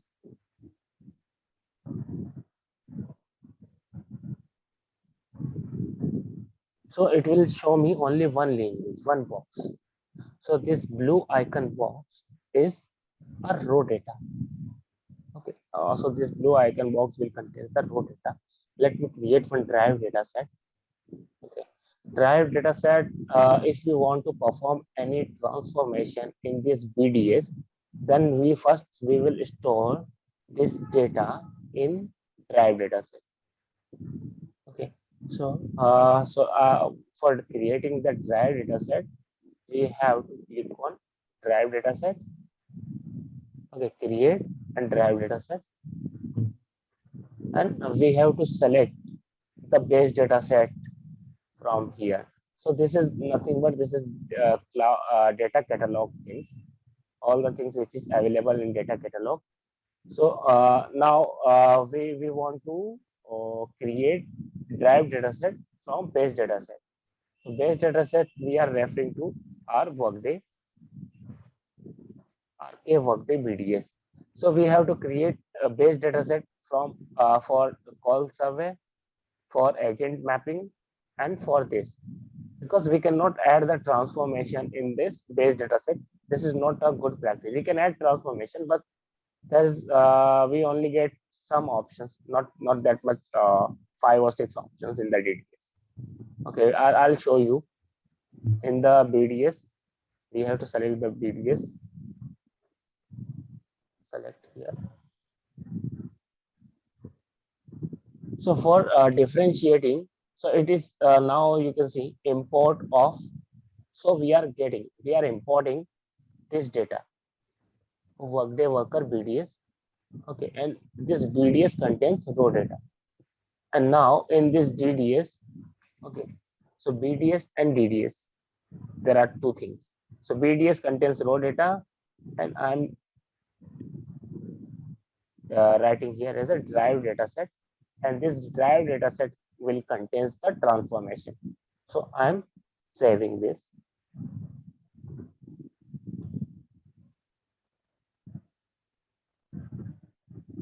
Okay, so so this is our derived data set, RK Workday Worker DDS. Okay, and we have an option. So the derived data set is a type of data set, and we have a option to publish, refresh, and edit transformation here. And in table, there is only 2 options: refresh and that data, that we can perform the data task. Okay, so let me go to the edit transformation for this dry data set. So here we have imported in this DDS, we have imported RK Workday Worker BDS. Okay, and the same data in this DDS is coming from BDS. Now we will perform transformation. So there are the stages. Stage, it will so if I add stage, we can add 1, 2, 3, 4, 5, 6 stages we can add in this transformation. And while in the BDS, we can add only 3 stages: filter, manage field, and group by. So let me show you that as well. So for showing that, let me go to the data catalog. So this derived data set is created. We have created the derived data set. Okay. So in this derived data set, we will perform the transformation. And we have, okay, let me show you. Okay. So we have a BDS. Okay. And we have a DDS. So in BDS, if I click on edit transformation,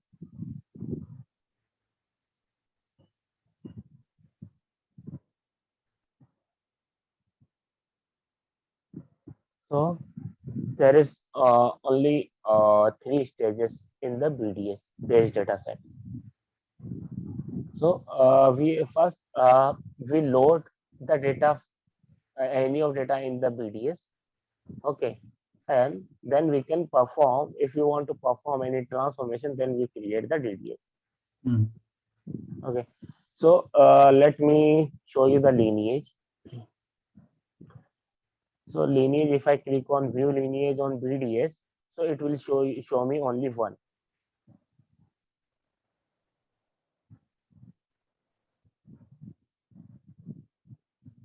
So this one, and this data is going further to this RK Workday Worker DDS.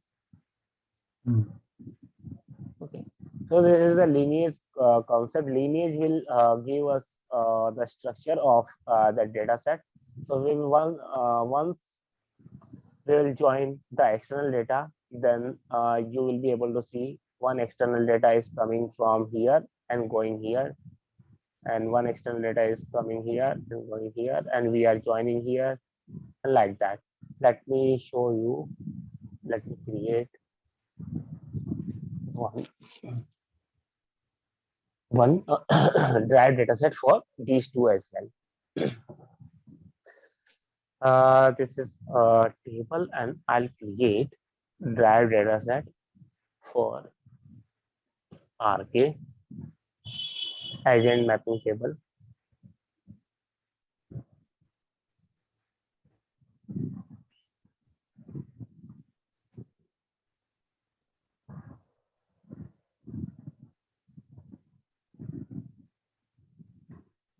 VDS.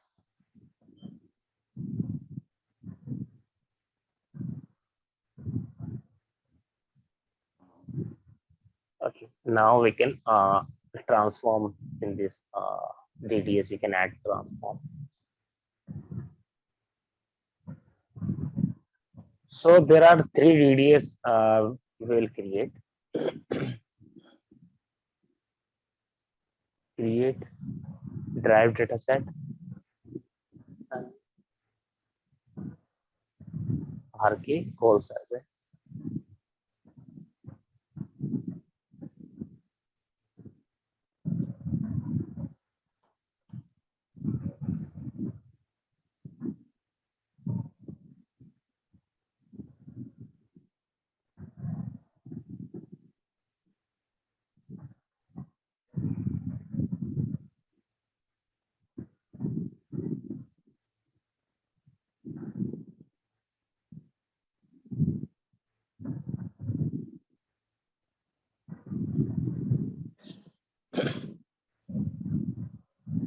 So if we want to see the lineage, let me show you the view lineage.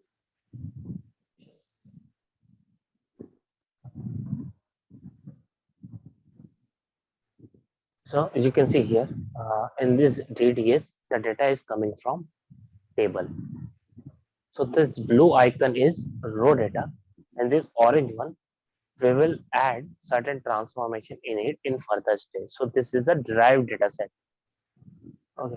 So let's so you create these three data sets and we will move forward. Okay. So share your screen and create these three data sets.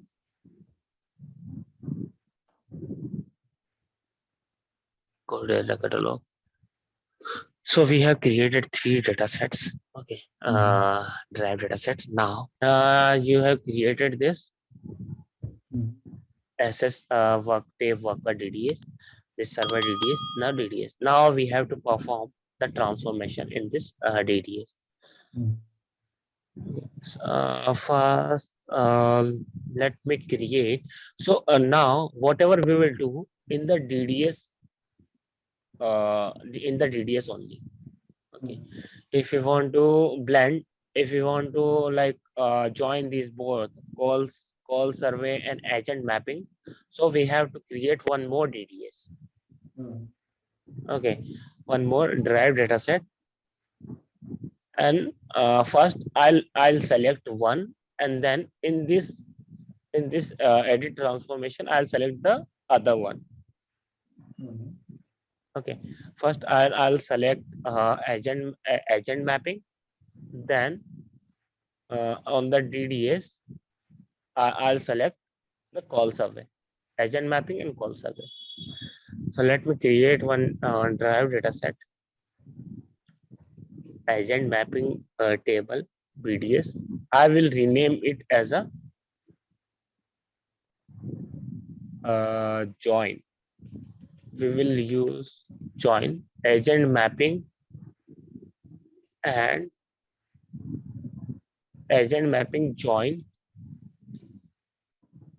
or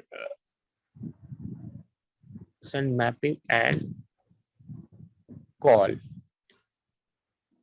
survey join DDS.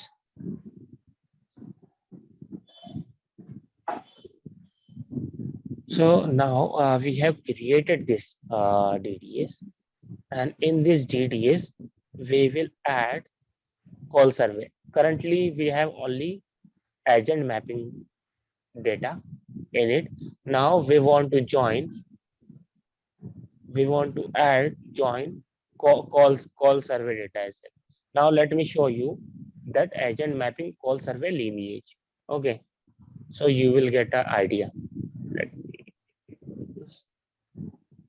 So in data catalog, just select data. So I have just created RK agent mapping and call survey join PDS. Okay, Sangram. Yeah. So I'll just show you the lineage of this.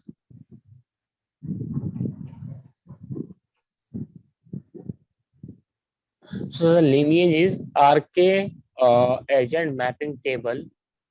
This is our raw data. Okay. Mm. And this is our DDS. So suppose if we want to perform any filtration, any group by function like removing the duplicates, we can perform in this DDS. Like we will transforming this data here, and this is for agent mapping and call survey. So Mm. I'll add call survey data and join here.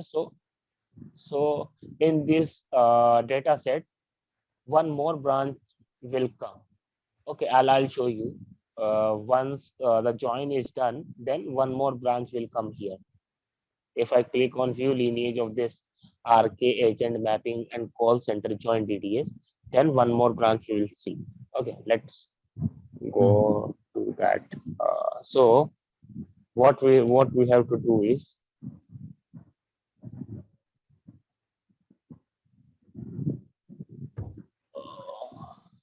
I will just go back,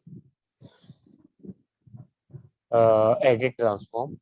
I will just right click on this DDS agent mapping and call survey join DDS. I'll add edit transform,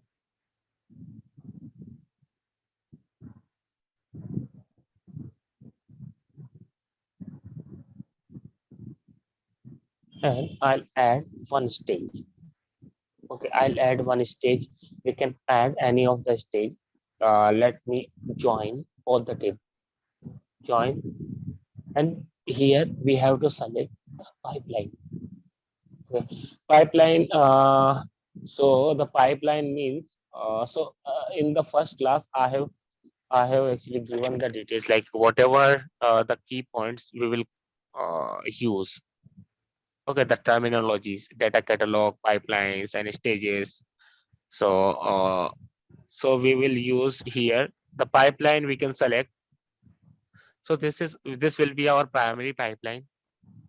Okay, RK agent mapping table, and we will add another pipeline is call survey.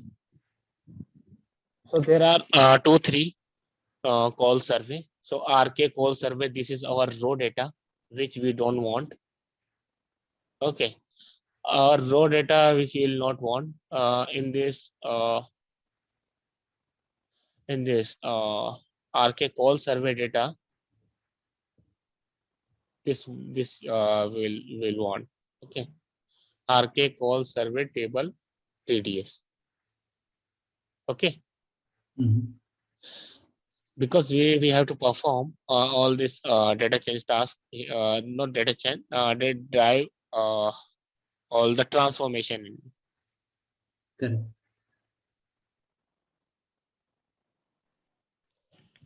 Okay, primary pipeline, we will in the primary pipeline, so match rows. Okay, specify condition that will define this join. So we have agent ID in both the RK field. So this is agent mapping table on your left, and right call survey table. So agent ID, if we will see agent ID, we have this 28, this types of ID. So if we'll click on the field agent ID, then it will show us it's a numeric field, 19 digit, and there are different values in it. So this will show the graph. Okay, and here the same.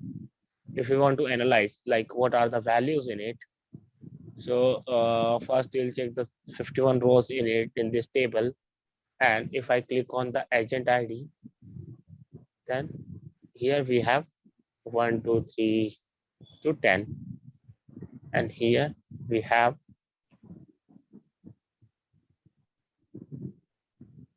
this many. Okay, so let me join agent ID with agent ID. So the data type for this agent ID which I am selecting primary pipeline is this one, agent mapping table.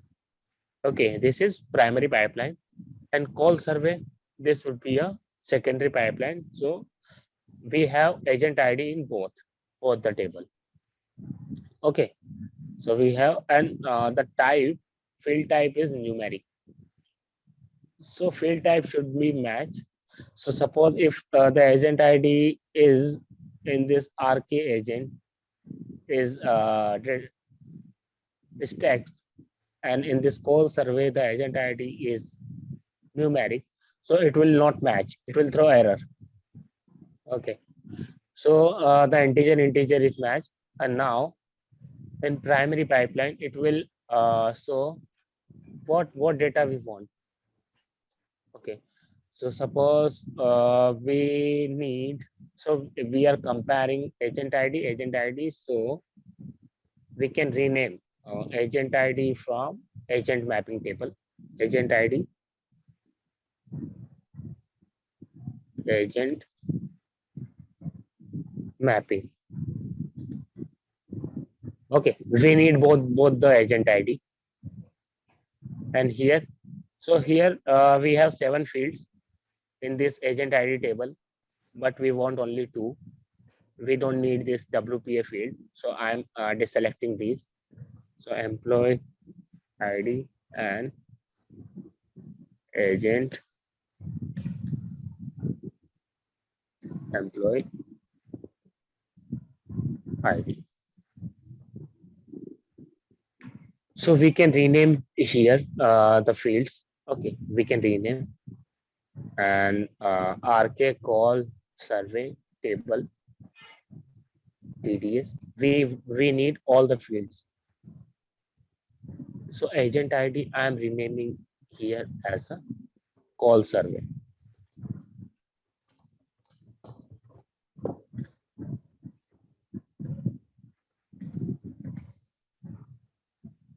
Okay, so we don't need this WPA field, so I am deselecting this. Other than WPA field, I want 11 fields. So if I click on preview, it will show us the result, the join result. So based on the matching, how left outer join will work is left outer join. So here we have selected left outer join. Okay, so left outer join will work is all the records from left table and matching. If suppose agent ID is matching, one is present in both the table, then pick that record, like pick that 89 field from right table. Okay, in this case, what we will use, inner join. Let me check inner join. If we get something, inner join will pick only commons. So you can see the icon here. We have a common in both the two. Let me show the how many records. So still we have a 1374 records. Okay. So what we have done is we have joined agent mapping table and call survey table, and we are getting only common records. Common record in the sense a common agent ID. Suppose in so common record in agent mapping, we have 2 agent ID equal to 2, and the 2 will be in call survey. So you can see here agent mapping and call survey.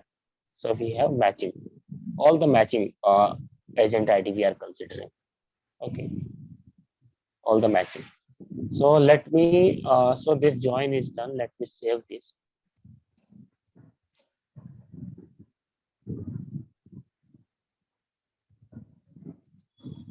Okay, let me save this. And now we'll check the data set.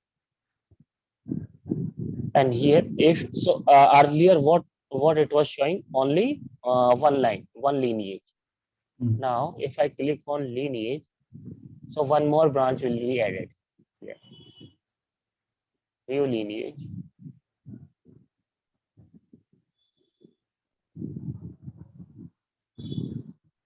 So we have this. Okay, so we are getting data. So this is call survey table. This is agent mapping table. And for why we created this DTS? Because if we want to add some transformation in it, so we can do.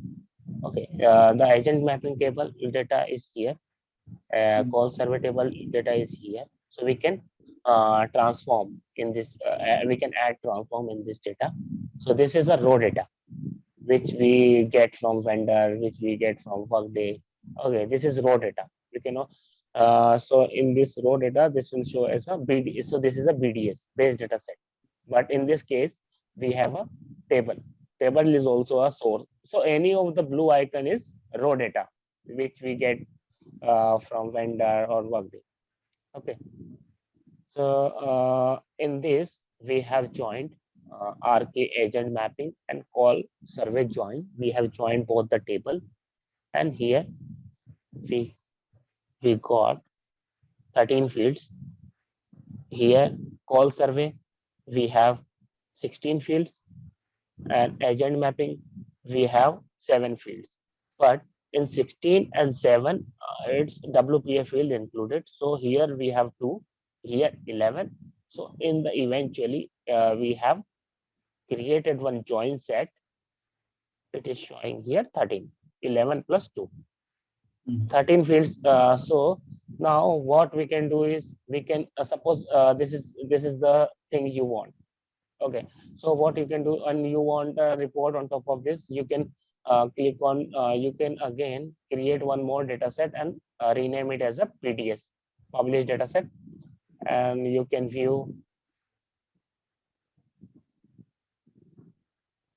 and there is an option publish. So once the data set is published, then it will available in Workday, and you can create the report on top of this. So these fields will be available for you. So in Workday, these fields are not available. Okay, you have created your own data source for reporting purpose, and now you will be able to access this data source. Okay, so to make this dynamic, so this is not real time because we are storing. So if you want the dynamic change, then either we can load this data again and again, right? So make this dynamic. Suppose you are getting the data in SAP in every 15 days. Okay, so you have to load this data in every 15 days here as well, and you have to publish this data in every 15 days. So we can schedule that these things. So we will see it later. SS only. So all data Oh. set and remove that SS. Okay, yeah. Now you are able to see. Okay, you can create the data sets. Have we created the DDS? Yes. Now create the join data set. Suppose you are getting the file from vendor. Okay, first, what will you consider? Suppose I am a vendor and you need, so I need 2 files to be joined.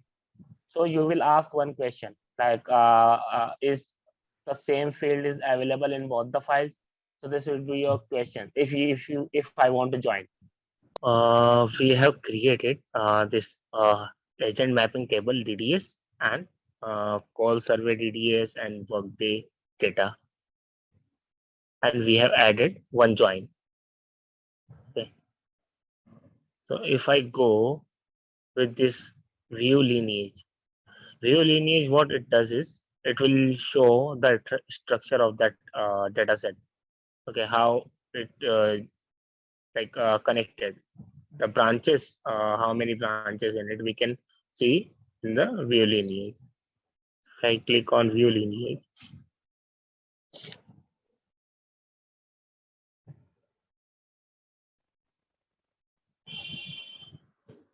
So this is the Prism use case.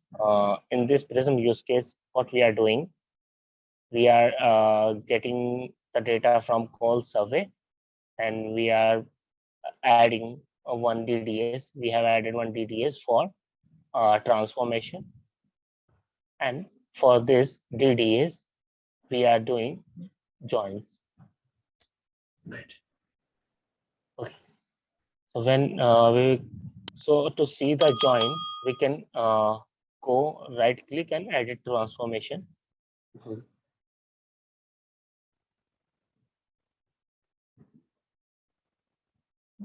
Yes.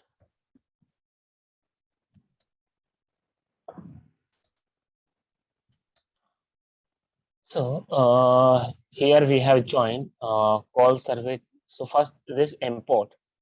This Mm-hmm. import thing we have to select. Either we can select the call survey or agent mapping. Okay. Mm-hmm. So any one of data set we have to select while creating this join set. Okay. Correct. So it will know. So we will know what data set we have to join to what. Okay, Mm-hmm. so here we are joining agent mapping and uh, call survey. So in this we have added. So for join condition, what first thing what we need a matching field. Mm-hmm. Okay, so in here we have a agent ID in this agent mapping table, and also we have a agent ID in RK call survey table. Okay, call survey table and agent mapping table both contains agent ID. Okay, that's why we were able to join these two tables. If there is no matching keys, then we cannot join. Right. Okay, there should be one matching keys, and the matching keys data type should be same. So if this agent ID, this agent mapping table's agent ID in integer, then the agent ID also should be in integer in Mm-hmm. other table. Okay, so data type should be same, and also the matching keys should be available. Mm-hmm. And here we can select the join type. Okay, whether what join type we need. So in this use case, we are using inner join. Inner join, what inner join will does? Inner join will do actually it will get the comma, the matching ones. Mm-hmm. If we use left outer join, then left outer join means all the record from left table. So this is our left table. Agent mapping is our left side. So this is our left table, and this is right, and this is join result.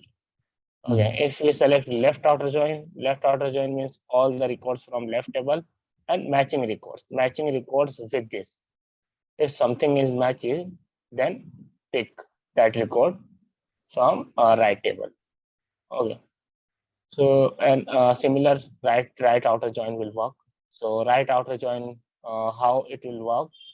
So all the records from right table and matching record from left table. Okay. So matching key is very important in the joins. Let's keep it inner join.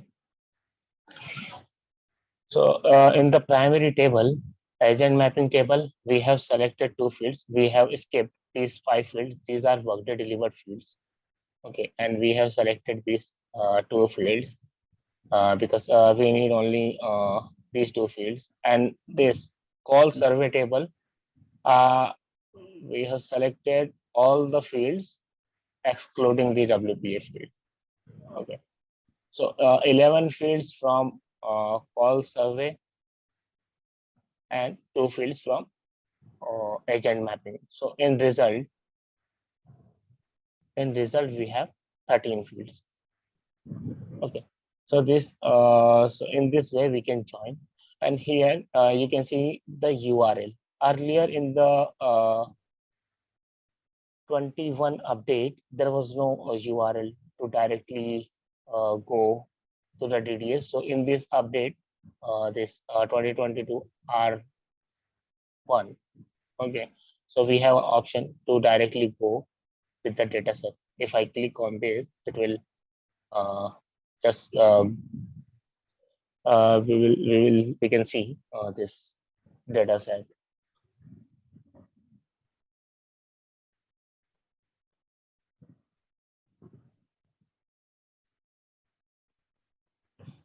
So we can see how many fields, and just by clicking on that, edit this link. So we have a link. So from this release, we are getting this link. Okay, last Saturday there was a patch update. So these things came up new. And we so for join, so for checking the result, how many field in the each step, so we can click on this text. Okay, if we want to know how many fields in the previous stage, so we can click on this text, and you can see there are 7 fields in the previous stage, and also in 7 fields, if we check in the list view, there are 5 is WP and 2 is data. If we want to check how many field in this stage, so I have to just click on this text, and we can see 13 fields, include 13 fields here. Okay, in this join. Okay, now let's join this agent mapping and call survey data to Workday. Okay, now we have to create one more DDS where we will pull Workday data and we'll join this RK. Okay, so let's create one DDS. So for creating DDS, we have to go to our data catalog, and here we have an option derived dataset. And if we click on derived dataset, so first we have to select what from where we have to start. So there is Workday DDS is also already created, and one join DDS is created. So we have to create one more DDS to join both the data set. So Workday RK DDS is already created. Okay.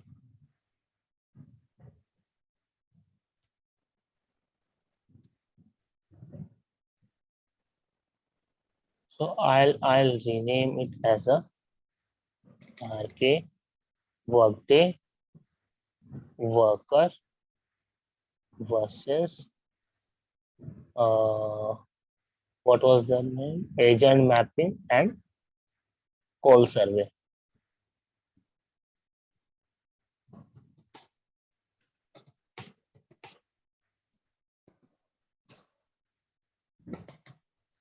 Call survey DDS.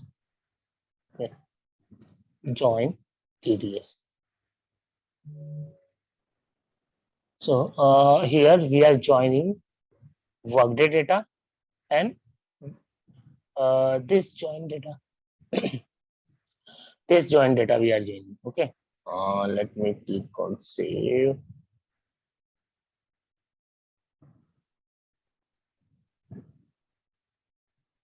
So RK Workday worker data and agent mapping and call survey join. Let me go to the edit transformation.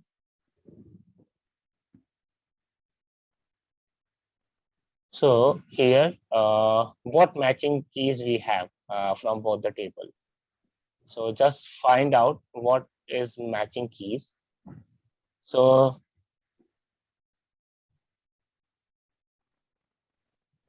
okay, what is the mapping key? What mapping key you think we have in Workday and this table? Let me show you the list view. Yeah, here, this employee ID.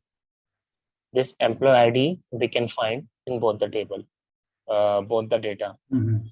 Workday data and in this joins. Okay, so we will pick employee ID to join. Let's add a stage. Okay, let's add the stage and join. Add a primary pipeline. We have a Workday data. Now we have to join. Okay, so add pipeline and the join. The join. What pipeline we have to join? This agent mapping, and call survey. Join this one. Right. So agent mapping and call survey join. So both the table we have observed that both the table has employee ID. So we will use matching key as an employee ID. So employee ID from Workday and employee ID from RK agent. Okay, so I'll select all the fields from left. So I'm using left outer join, means all the records from left table and matching record from right table. Okay, so employee ID is so actually I want both the employee ID in output file. So this is employee ID Workday and this is agent mapping, agent employee ID. Okay, let me done. Save. It will throw error. Okay, so why it is throwing error? Because just observe, can't join the dataset using these fields, the data types. Okay, so in Workday we have employee ID in text, and in agent mapping we have an employee ID in integer. So what we have to do is we have to actually find the solution. How to do that? So there is a step. So we can add one stage here. So this is our RK agent mapping and call survey join. Okay, let me first save this. So this is saved. Now I am going back in our agent mapping and call survey. So here we find like this is numeric. Now we have to change the data type. So how we can change? So there are two ways. Okay, there are two ways. Either we can edit transformation and add manage fields.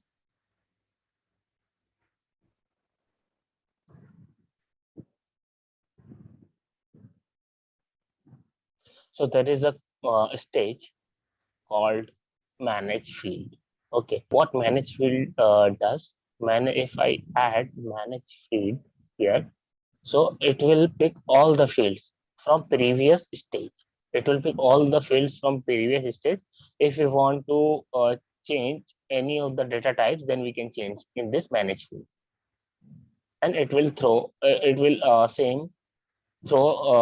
same data type in further stages. So here employee ID is numeric. So input type is numeric, but in output for further join, I need this employee ID as a text. Okay, so I have changed this data type in while adding manage field. So manage field will get us a privilege, will give us a privilege to change that field type. Okay, so we have changed by adding manage field. Manage field will doesn't do in the stages, just to change field type, or if you want like suppose this is a numeric. Okay, customer ID numeric. and compensation is also numeric, and we want something like so suppose this is a customer, instead of customer ID, this is a compensation field.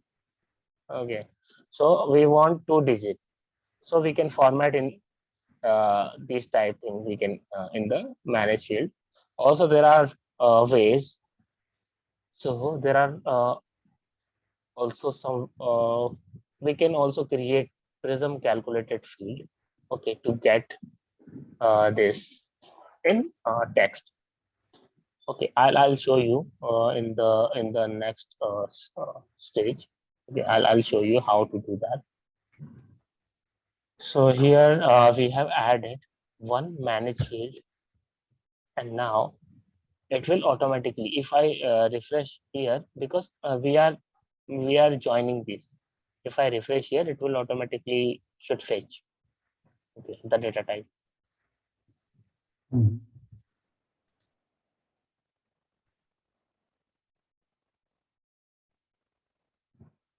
So it will automatically pick the data type. Now the agent ID is in text, not in integer.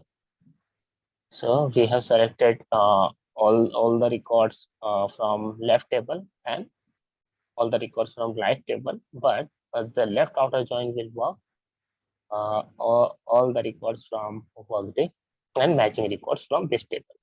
And join we have 20 fields now. So let's verify the data.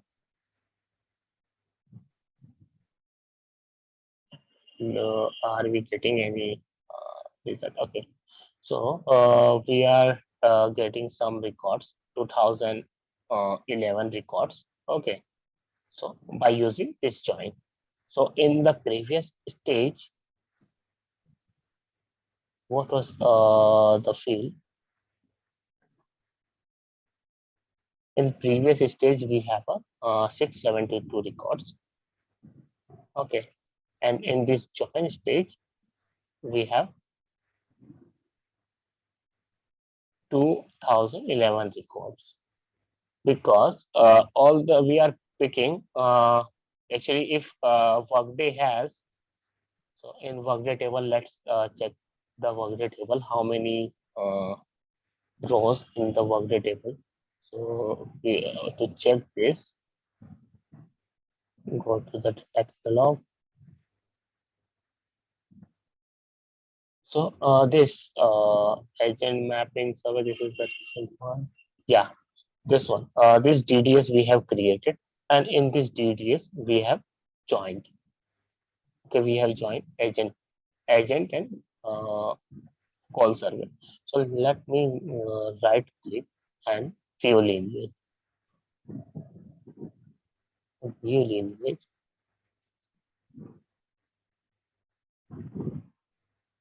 So here, so this is call server data. This is agent mapping data, and this we are actually we are using this DDS just for transformation. In this use case, we are not doing any transformation, and in this DDS is used for join for the external data, call survey and agent mapping, and this worker workday. So in this, let me edit. So this is all the blue icons is a raw data, and this is transformed DDS derived data set.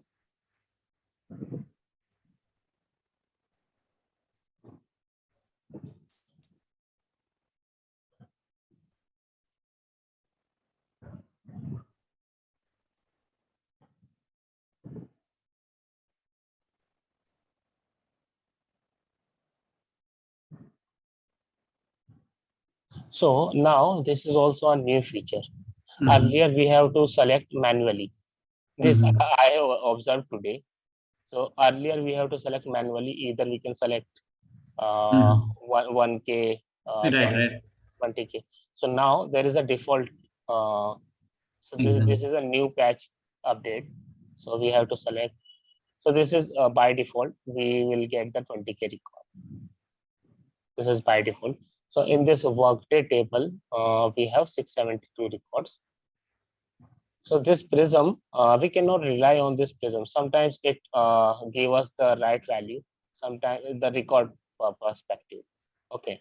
So in order to get exact number, so we have to create the report on top of this data. Suppose in this agent, so we have created this join.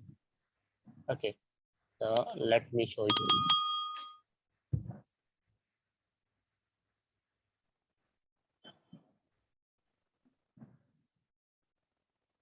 So in this, so we have added the join. Okay. So this prism, this 2011 is a sample record. Okay. And the record can be more. So in order to get the exact record, we have to publish this. Okay. And new data set.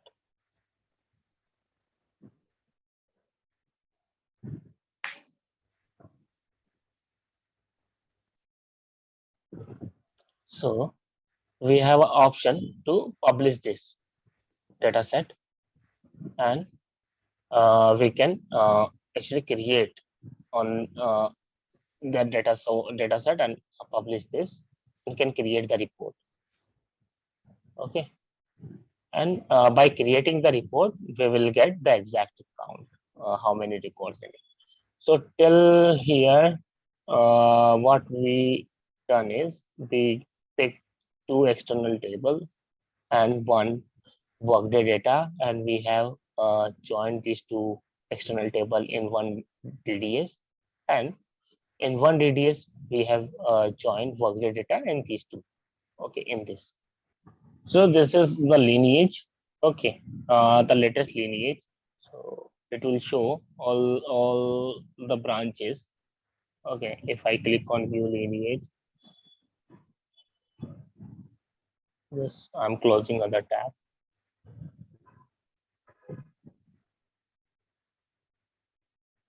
So here, suppose we have not to add. Okay, let me remove this manage step, manage field step.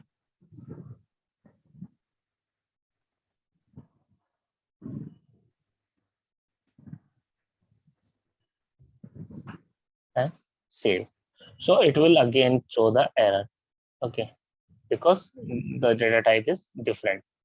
Let me refresh this page.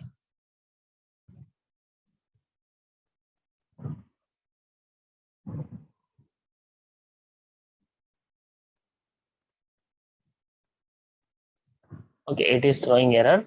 Can't join the data set using the field because there is a data type text. Okay. Now we are, suppose we are in the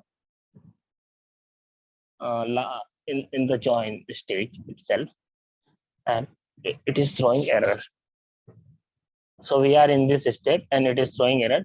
Instead of go back, there is one more option. Then we can create one calculated field here. Okay, we can create add field. Okay, and we can create employee ID.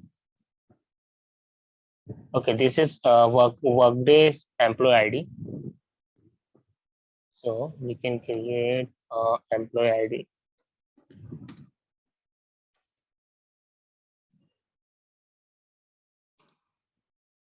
ID integer.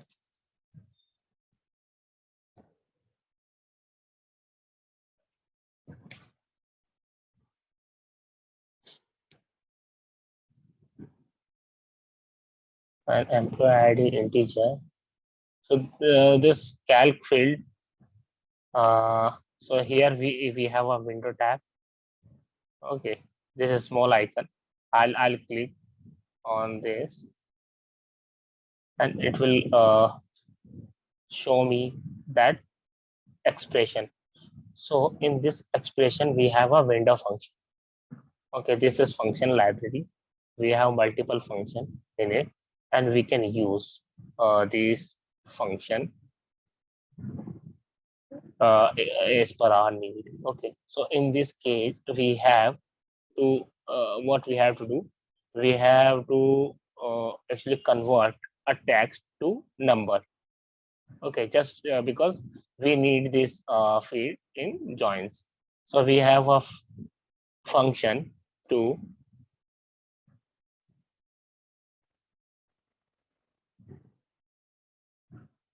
find the, so this is a function you can search, so you can leverage the function here. Okay, in conversion date, this these all are a date function, this conversion, these all are a conversion function. So we need two integer, so let me do two integer, two integer, and the example is already given here. You can write, you can actually read this and copy paste this thing here, and we can use the same syntax. Okay, so what it does, to int is a row function that converts string, boolean, integer, long, double or decimal value to integer, whole number values. Okay, when converting double or decimal values, everything after the decimal will be truncated. So these two integer employee ID we have to select. So this has converted. Okay, employee ID is converted here now. So for further steps in this join, we have to use this employee ID which we have converted. Okay, employee ID integer. So if I click on preview,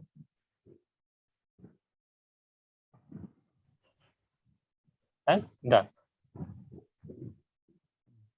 So this is the other way where we can how we can do this join thing. Okay, so a derived data set is created by importing an existing data set or table. So for derived data set, we import. Okay, we select a base data set or any of the derived data set we can select. Okay, as you have created. Okay, you can create derived data set from a base data set, a table, and from another derived data set. These things we have done. Okay, we have created derived data set from table, we have created derived data set from base data set, and we have also created derived data set from another derived data set. Okay, let me, so are you confusing about this point, or do you want to? I'm fine. Yeah. Okay, you will need derived data set to blend and transformation data from multiple source into one file. So this is the thing for derived data set. In derived data set, we will blend and transform the data. Okay, so there are two external systems we have used. Okay, call survey and agent mapping, and one workday. So we have blend. For first, we have joined this call survey and agent mapping, and then we have created one more derived data set. In that, we have joined workday data. So multiple source into one file. And now what we'll do is we will create one PDS. So we are playing with the DDS, and now the we will create one PDS. PDS is nothing but it will type of data set, like it is derived data set, but we will rename just for distinct purpose. We will rename as a PDS. Okay, so we will create the PDS while creating the report. When we will create the report, okay, the number of derived data sets you need will mainly depend on the degree of water reuse needed, and the complexity of maintenance. Okay, testing and troubleshooting. This is a theory point. Let me next. So drive data set. Okay, so that's this what we had discussed yesterday. So before any blending, we have to create a drive data set. Just for this is a best practice. Okay, so for when you create a base data set for loading the raw data, base data contains raw data, and this raw data will flow to the drive data set. Okay, and this drive data set we create just for transformation purpose, and in further stages we can use drive data sets to blend. Okay, joins and unions requires multiple data set. Okay, so we have go through with the joins.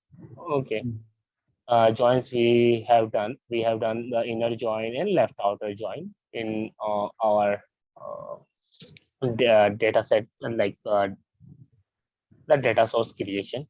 Okay, we have used this join. Created for one or more existing data sets based on the output of existing data set. Okay, this is my edit data set. So we have a edit data set task. Okay, so either we can right click on the data set, or we can edit. Okay, and we have also edit data set task in the Workday. Okay, these two ways we can do. Desired changes to data set. So single page applications so that you can interact with elements on the page dynamically. Okay. Uh, met, okay. If you have permission to edit a data set, you can access the edit data set page using this method. Right click on the data catalog page, select edit, click on the edit button on the view data set, and edit as SSR. Let's perform this. Okay. Uh,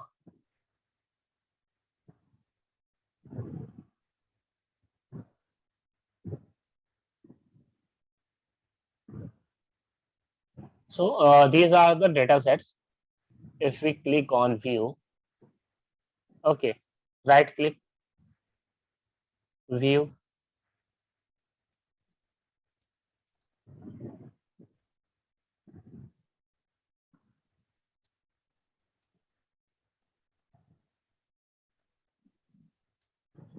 and there are three dots. Okay, three dots and data set, and edit transformation we can do, and also we can copy this data set. Okay, here, and there is a security button here. So security, we will talk about this later. Okay, security thing. So how to set up the Prism security and all this thing. And publishing, in the publishing, we can create the schedule or publish dataset. So here we have an option to publish. So so the best practice is to publish PDS. The last, uh, so if we declare this PDS, so for PDS, PDS is stands for published dataset or Prism dataset. So we can publish that PDS. Once we created all the DDS and we are good with the result, then we can publish and we can start creating that reports on that data source data sets. So let me refresh.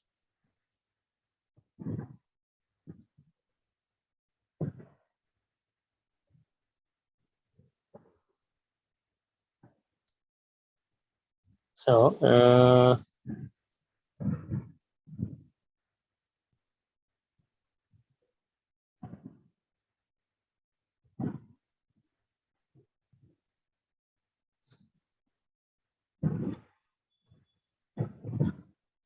So let me search.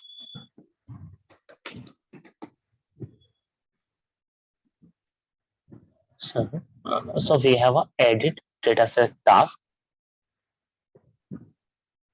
and we can select archive agent mapping.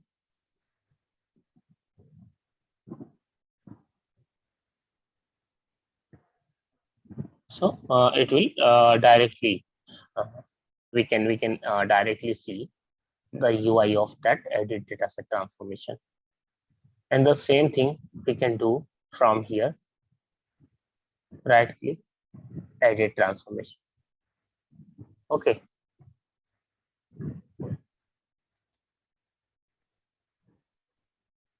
So the edit dataset and fields. So pipeline details, panel. So these are things we have already covered. Okay. So this stage things where you can find. You can read out this table. Okay. Let me go back to the data catalog, and we will start the PDS part. Okay. Let me refresh this.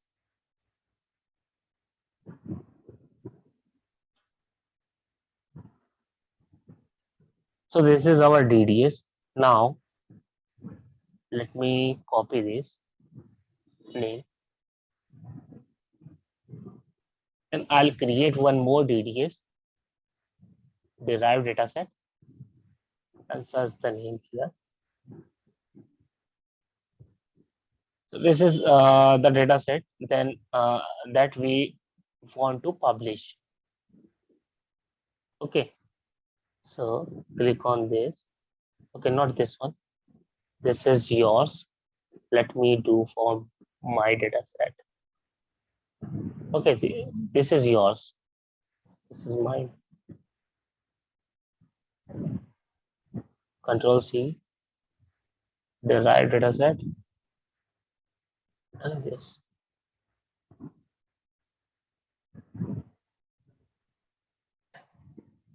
So PDS is nothing. We will just rename the DDS because we are satisfying with the result of DDS. Then we will publish this. So just rename this PDS just for testing purpose. Let's save.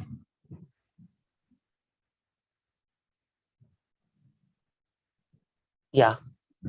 So it's fine. Let me refresh.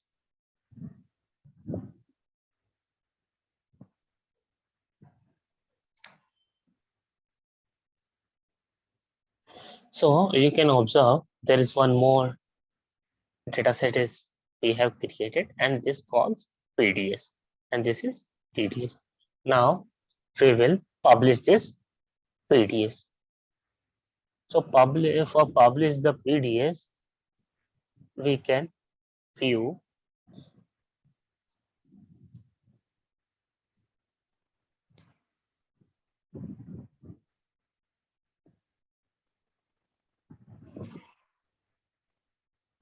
and we have a publish button here. So if I click on publish, so we have not configured the security. Okay, as of now we have not configured the security. Just I have published.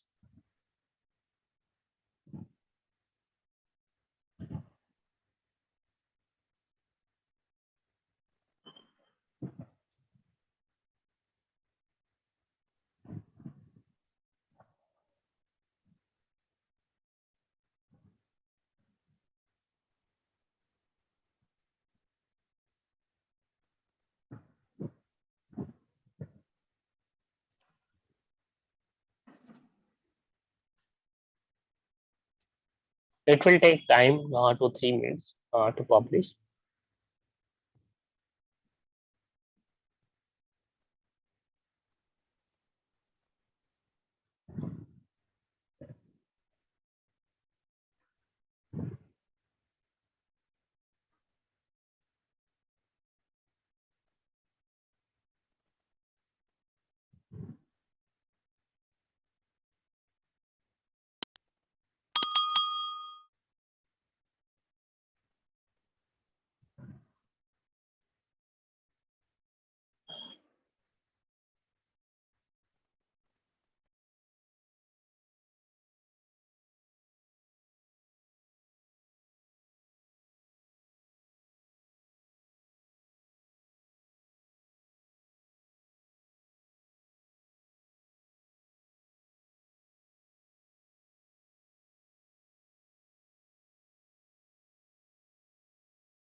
Now this data set is published, and uh, this data set, that RK Workday worker versus agent mapping and call survey join PDF, will be available in Workday.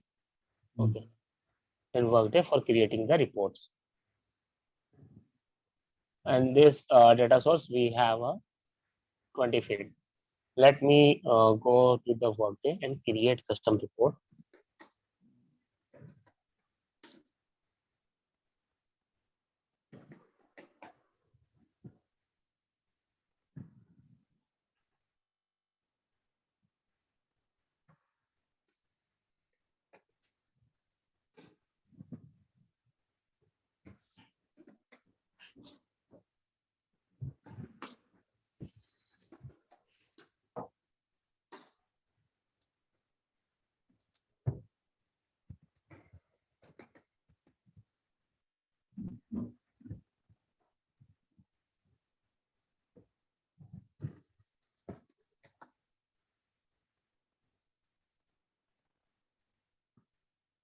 I'm creating the advanced report.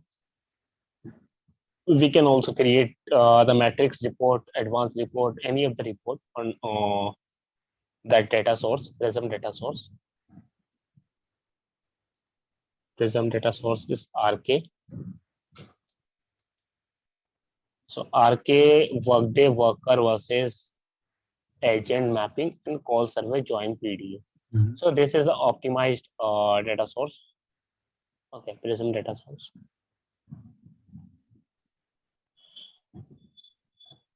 And here you can see the Prism icon. Prism icon here, and so it will show us like this is Prism. Okay, and the data source type is Prism. Okay, and also the primary business object is this. So we have created this data source for reporting purpose. Okay, let me select So what are the fields is available in this PDS is? So this is our PDS, and we have 20 fields available. Okay. So I want worker, employee ID, hire. So these things I have to create worker,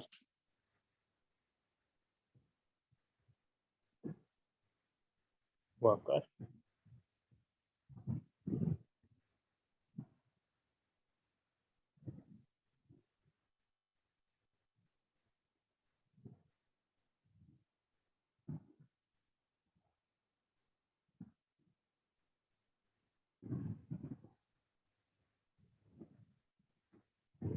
employee ID, hire date.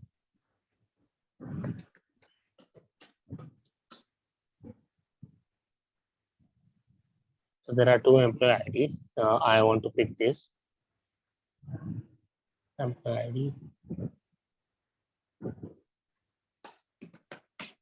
hire date. And now I want to pick some fields from agent mapping table. Okay. These fields are from Workday, name, name and location. Name,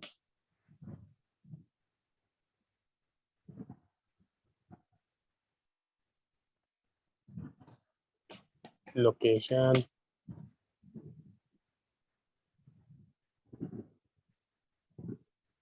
total base pay, annualized.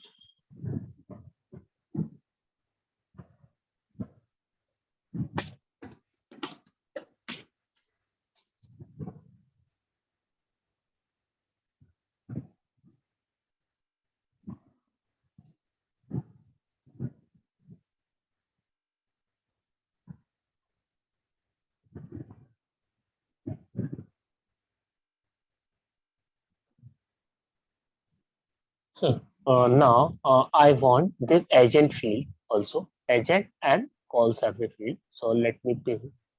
So this is not Workday field. That's why we have created that Prism data source to pull the external data.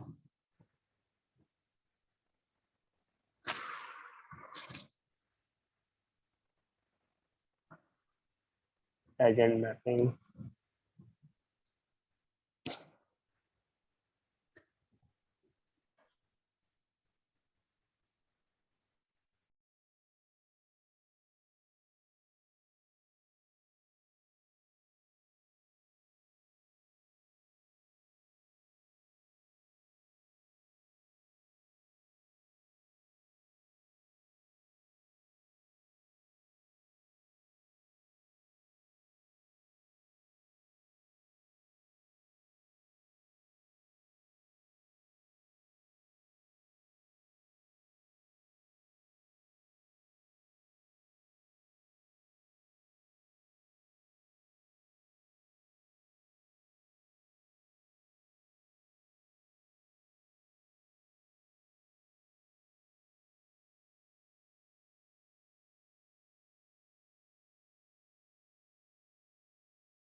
So now in prompts there we can add prompts, and filter we can add filters.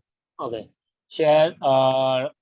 This is currently shared with me only, and okay, this is fine. Let me click on OK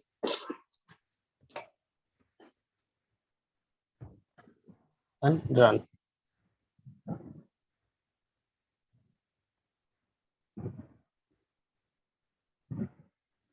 So these fields are Workday field. These 1, 2, 3, 4, 5, 6 fields are from Workday, and rest fields are from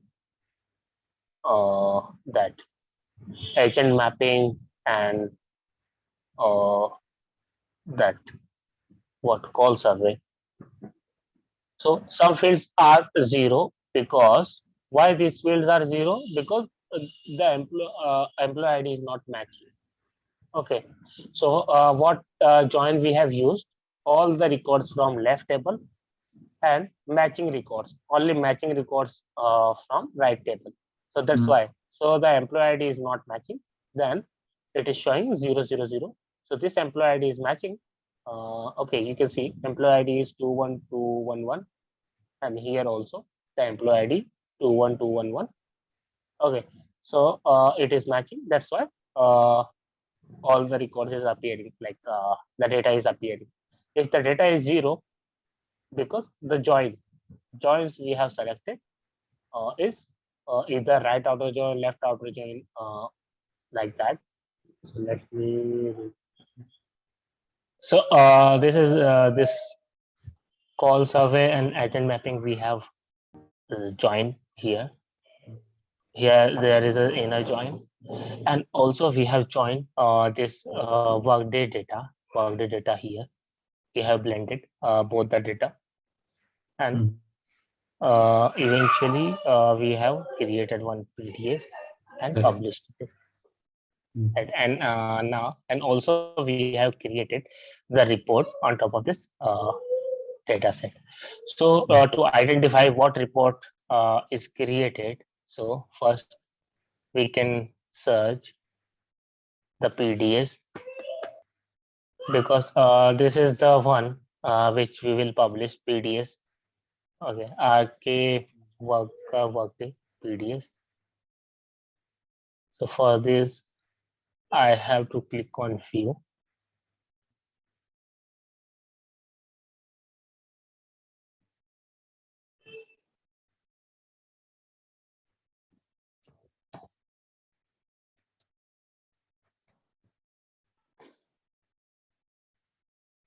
And we have here, we have a dependencies report. When I clicked on report, it will show me the report. In report tab, we can check whether this is the report. Okay, this is the report. So even though this report has not shared with anyone, so as I have logged in Rohit, okay, my account, so it is not actually able to, I'm not able to edit. So let me share with all authorized user.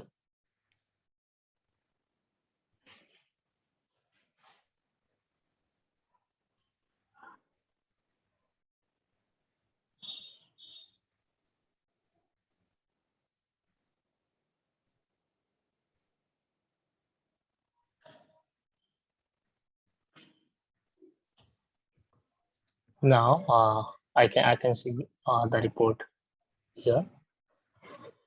You can also check via dependencies. So all the discovery boards and reports will be tied here. In this section, if there would be any discovery board is created on top of this, then it will show report discovery board section, two sections. So we can check here in the dependencies of that data set.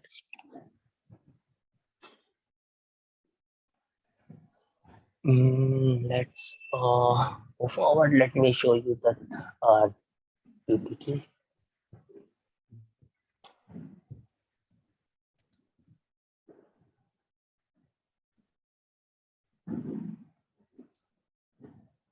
For blend data set, we have manage field, prism calculator, and join, union, filter, group by. Okay, these things where we can find in the derived data set. So if we click on, let me show you. Hmm.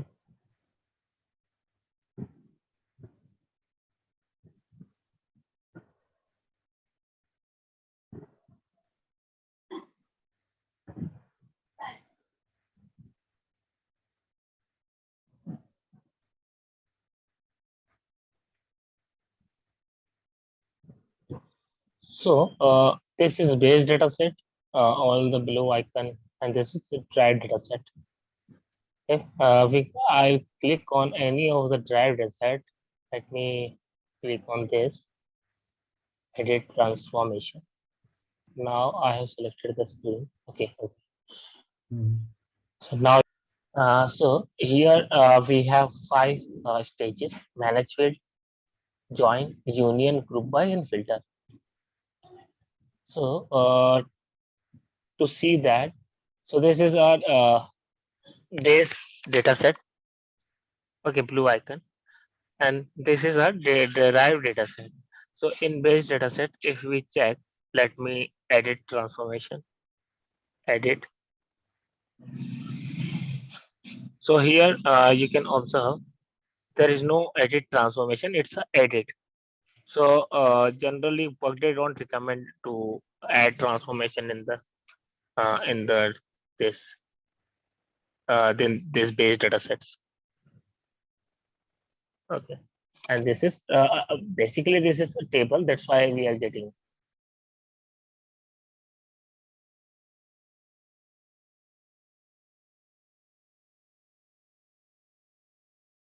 Okay.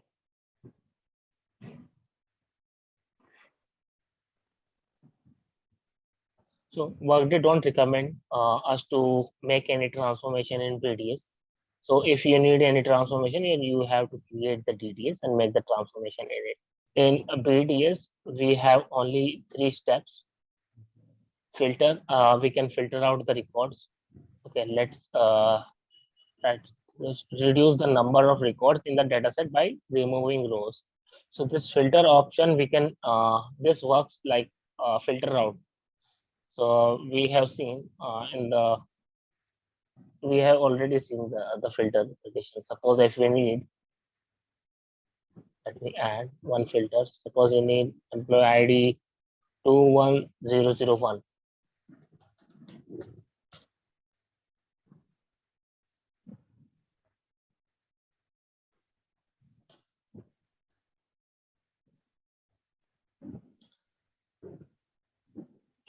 So we will get so this record, if we save this change, then this only one record will flow uh, till here, not all records, because we have filtered out.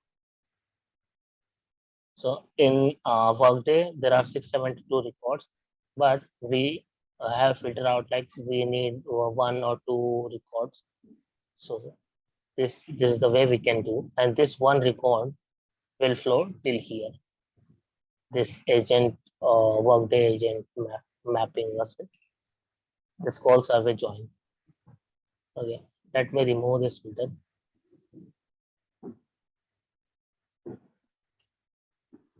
And group by, do you know about group by? What is purpose of group by? Yeah, we can group by if we want to remove the duplicates. Okay, we can also reduce the number of record by summarizing group of records with the data within the data set. Let me add group by. So suppose we have to add worker. So worker. So there are no duplicate values in worker. So what group by will does?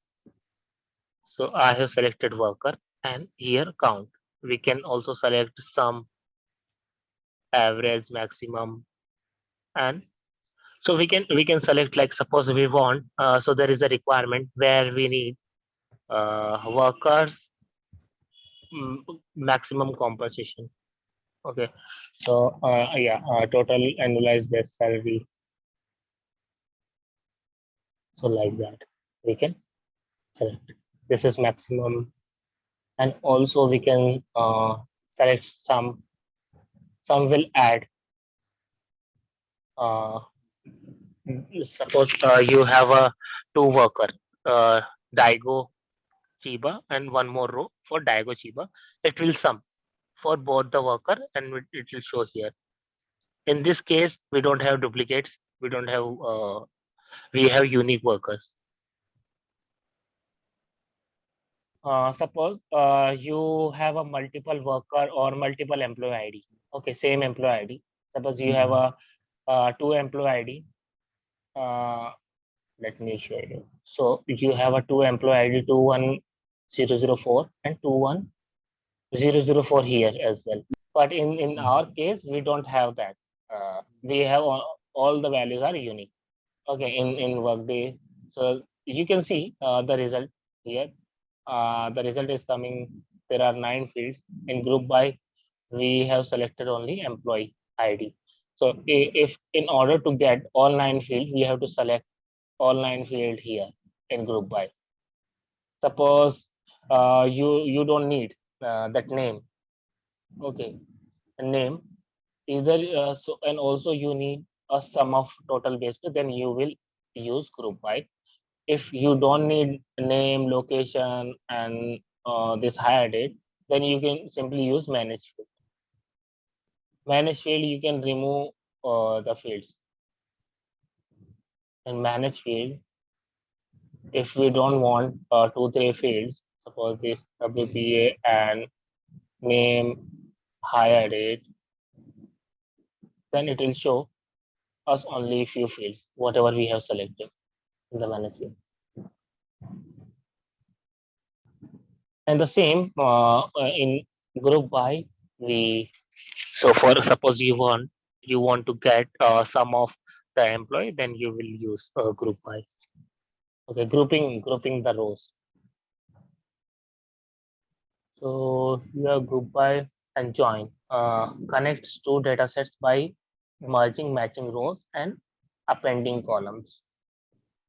Okay, so in this case we have joined two tables. Okay, two data sets we have joined, RK call survey and this agent mapping.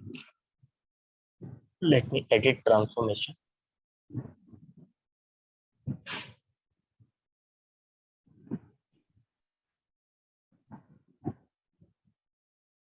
So in this join, let me click on this pencil.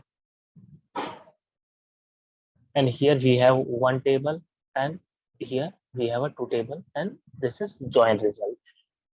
Okay, so what joins work is connecting two data sets by merging matching rows. So we already did, we have matched with agent ID. So agent ID should be available in both the table. So this will be our primary key. This will work like primary key in SQL to do those joins, right? So when we have primary key, then we can join. So in this agent, we have only two rows, two columns, and in this RK call survey, we have 11. 11 in the sense I'm not including the WP. So 11 and 2 will result 13. Okay, like that join works. And we will see the union, how union will work. Okay, so group by, filter, manage field, and prism calculated field. We have also created prism calculated field. Okay, so where we have created the prism calculated field yesterday. Let me check. So in order to okay, converting to integer and to text in this join.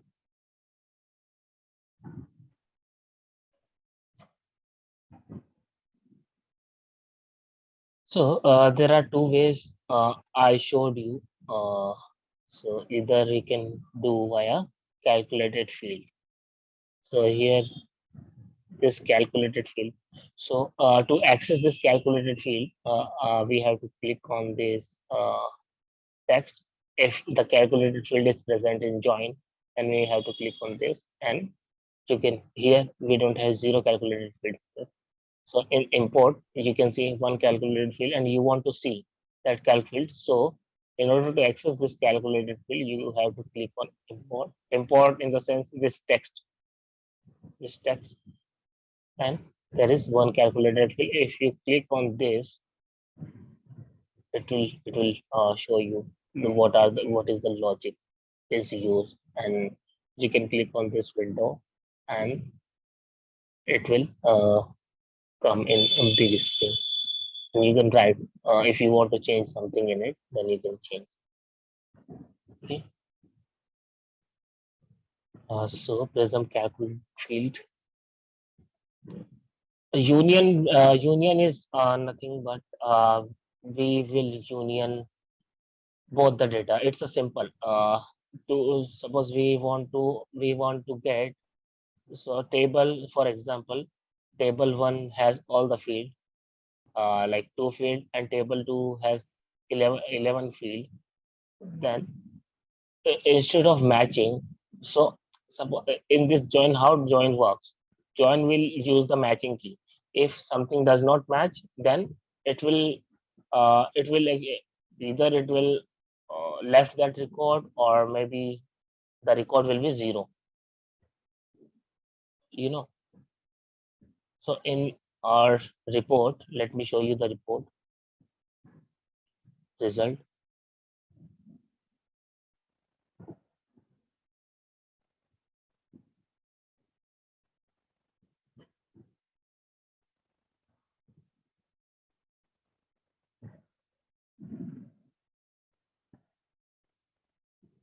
So here we have selected Workday and agent survey. So we have selected left outer join, means all the records from Workday and matching records from this agent and survey.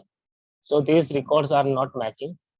So that's why it's 0 0 0 0 0, and this is matching. That's why they have a value. So union will union both the table data. So we will see how union will work. Okay, we'll see this. Today, what we will do is we will make the changes in our report and we'll load. Okay, that Workday report. Okay, let me do that. So here in this lineage, we have a Workday worker BDS. So in Workday worker BDS, we are using Workday report. Okay, so these two are coming from external, and this is Workday data. So so in order to get that file, like what report is using in this BDS, then we have to click on view,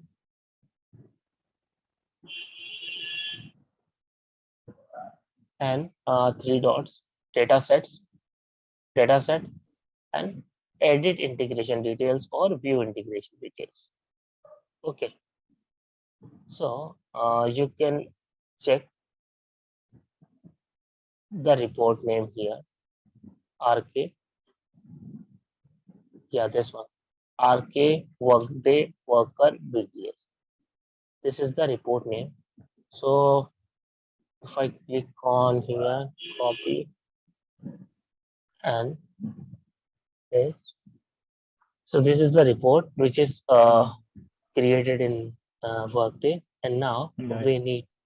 we have to add few more fields. There is a requirement Mm-hmm. that you need some more field in it in this report, and bring this data to Prism.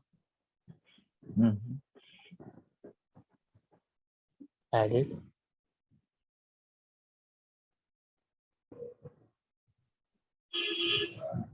I want legal name.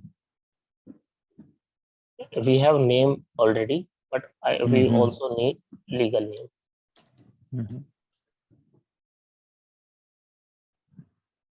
Legal name.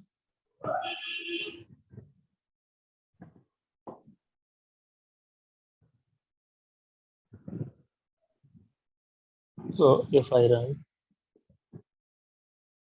so we'll get the legal name, but in our Prism report, let me run that Prism report.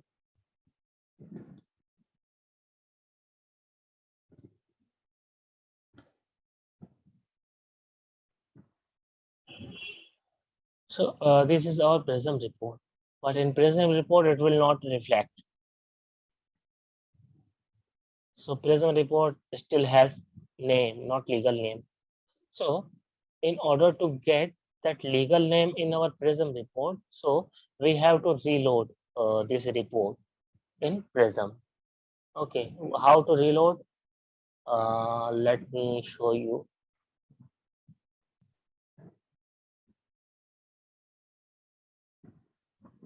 So we have a view option. So first we have to actually make the changes in the report, or like report Workday report, and edit view.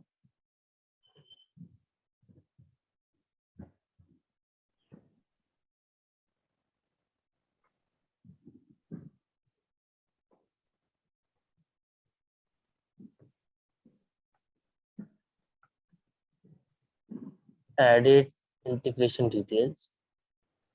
So we have to click on edit integration details and click on OK and run now. It is giving us the option. Okay, this is base dataset, and the data is coming in this base dataset from Workday. And here we have our run frequency. Either we can schedule this integration as well. Okay, we can also schedule this integration, this base dataset in Prism. So currently we can schedule daily, weekly, monthly. Okay, but we don't need as of now.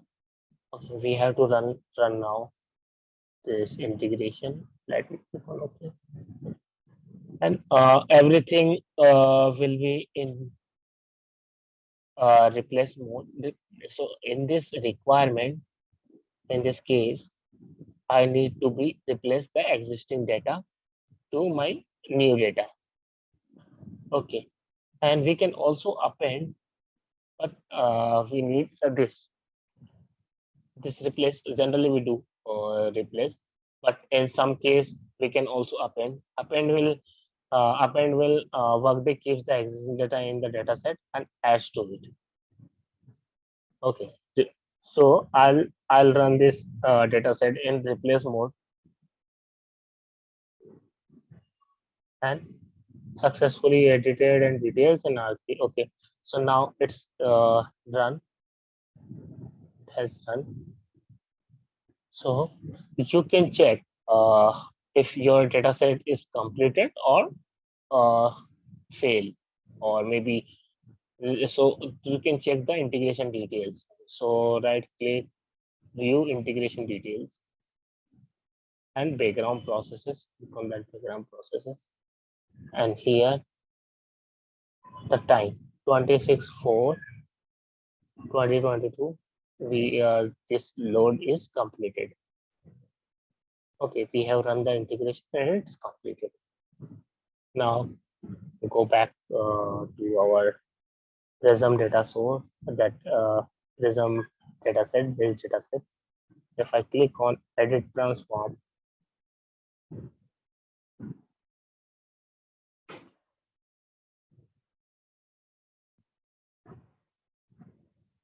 so here you can see the save button is is blue. Earlier it was not selectable. Have you noticed that, Sangram? Why it is happening? Because the structure of this report has changed.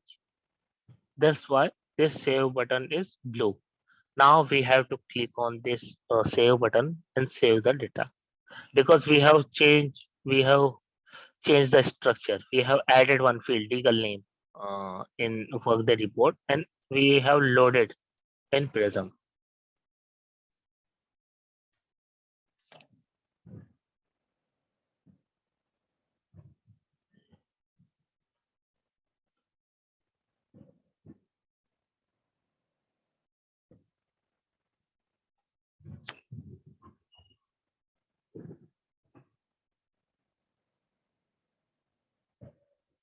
If we run the report, that Prism report.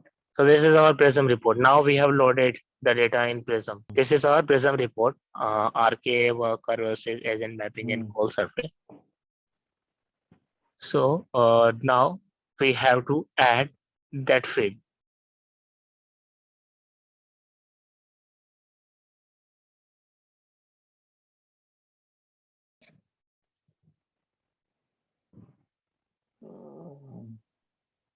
So for this legal name, let me search legal name.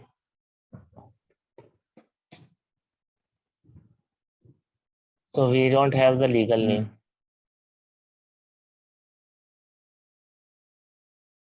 We have not published this yet. So let me publish. So whenever you make any changes to reflect in our report or further reflection, you have to publish this. Page 4. All right, let's test your knowledge. Here's a question for you. Which of the following statements about security in Workday Prism Analytics is true? Option A. Users inherit security permissions from their Workday roles. Option B. Security is managed separately from Workday. Option C. All users have full access to all data by default. Option D. Data is unsecure and can be accessed by anyone. Take a moment to think, and when you're ready, choose the correct option. Remember, each choice holds a key to unlocking the answer. Good luck!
So it's the published has done.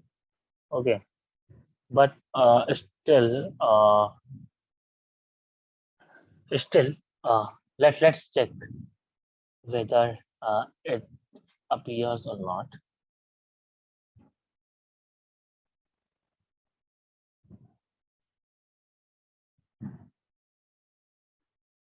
It should not appear.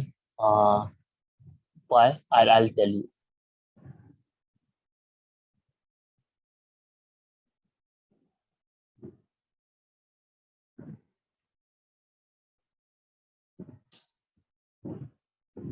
Still, it is not there because we have not dragged that field till end.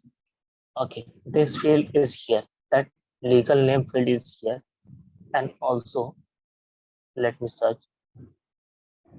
Legal name is here, but in this stage, let me check legal name. Legal name is not here in this step. Okay, so we have to identify the reason why the legal name is either it's not selected or what. So let me check and edit transformation.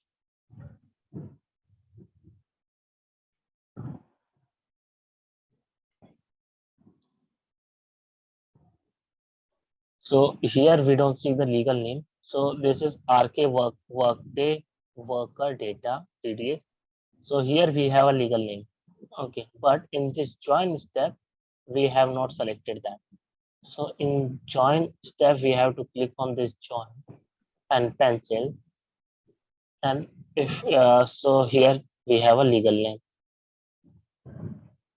Okay, we have a legal name, so we have to select this legal name and done. Now we have to save this change. And the next step, let me search now. Refresh this page.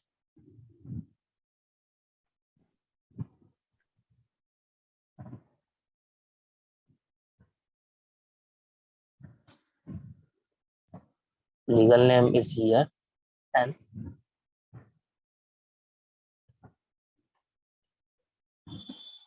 legal name is here. So let me now. So in order to get this legal name in our report here, then we have to again publish this.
It is.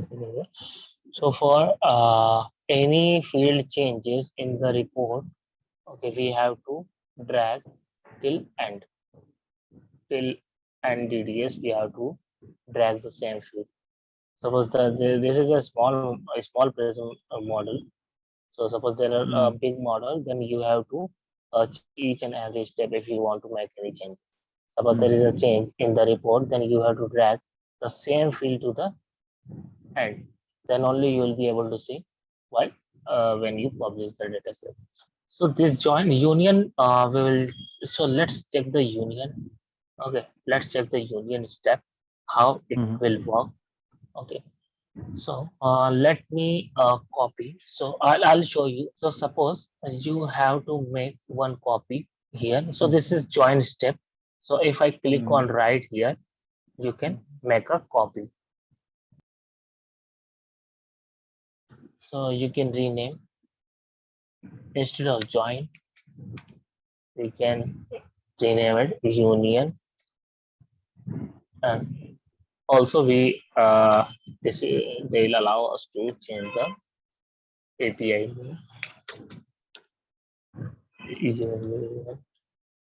And I'm remove the copy.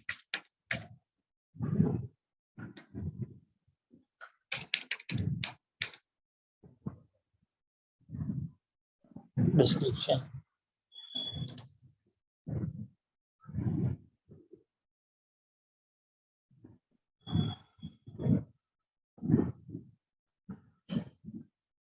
Now this is union step. Let me show you. So we have copied this step from our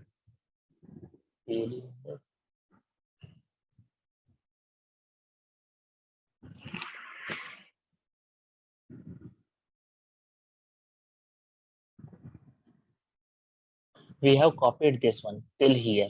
So in this so this is not connected further. Okay, so let me show you the lineage for this union which I have copied. So this is I have only copied this part. This part I have copied. Why I have copied? Because of to show you the union part. In this step,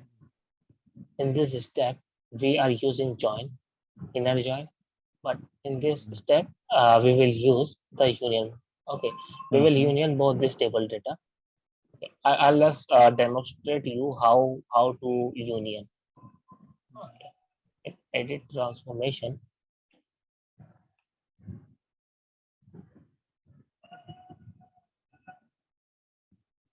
So instead of join, we don't need this join. Okay, now delete this step, delete stage.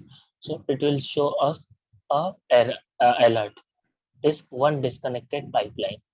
Okay, we have deleted one stage, so that's why this is showing this alert.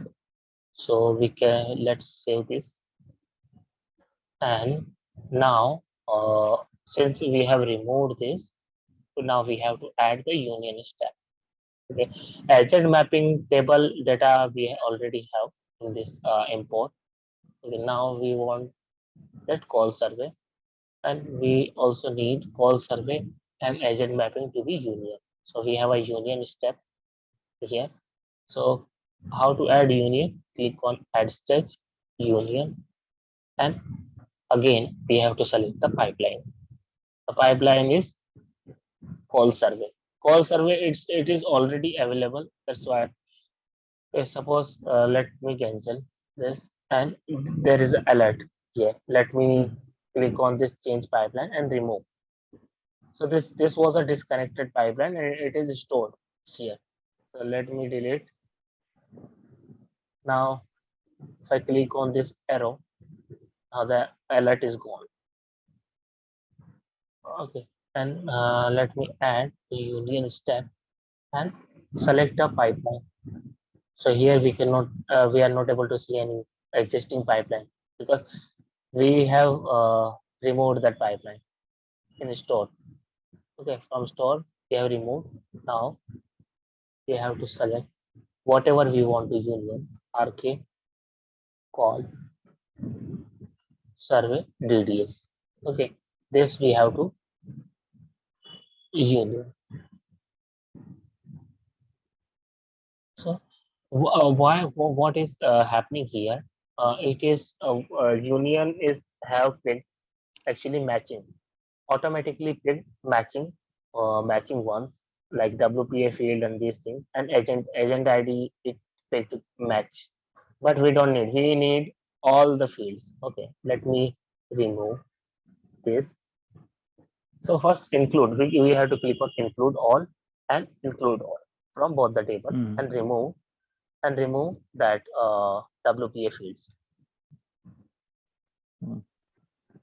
WPA fields we don't need.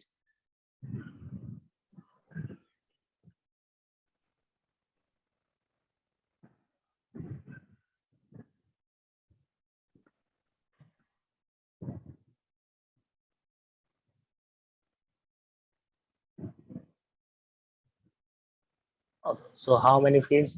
11 fields from RK call survey and 2 fields from that agent mapping. Okay. So other than so this field, so how union will work is, let me show you. So these 2 columns are coming from that agent mapping fields. The columns are coming from call survey. If I click on done, it will show us the nulls for, so it will union both the record. Okay, and agent mapping, let me show you. Let me save this and view dataset.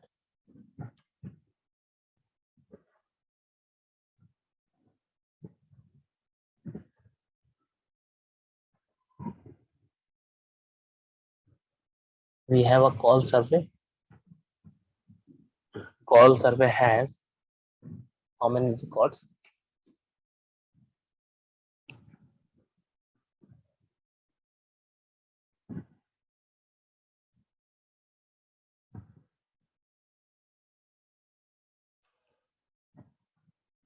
Call survey, we have 1746 record. Okay, and this thing.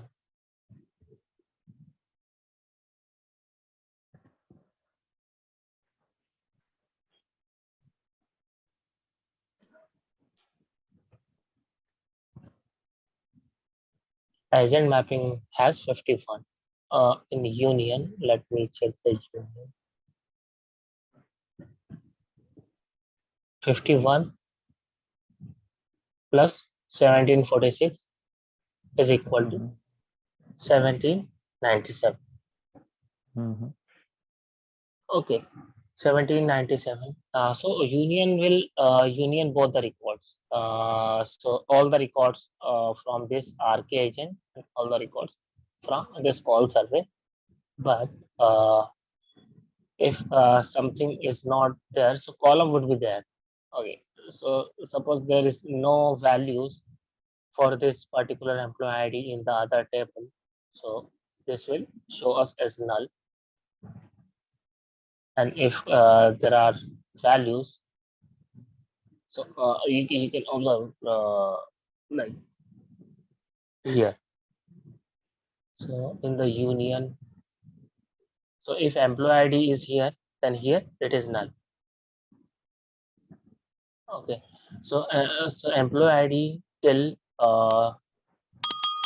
so for this agent mapping, employee ID will be here in the output. No, and there is no employee ID in the RK call survey, so it is blank. Okay, and there are no external column ID and call ID and question 1. All these column in the left on this agent mapping. That's why all these blank, and it will show as null in output. So union, sometimes we need union, okay, to be get all the data. Okay, suppose there are a Workday report, okay, which contains like 10 fields, and also the external system we have 10 fields. So matching field we can use in a union. Suppose agent ID is coming from Workday, and also agent ID coming from external system. So we will union both, and in the output there will be only one column including both the data, Workday data as well as external data. So suppose you have 10 field, so 10 field, if we add match field 10 field, so we can combine both the data and we can create the report on top of that. So the union, how union works.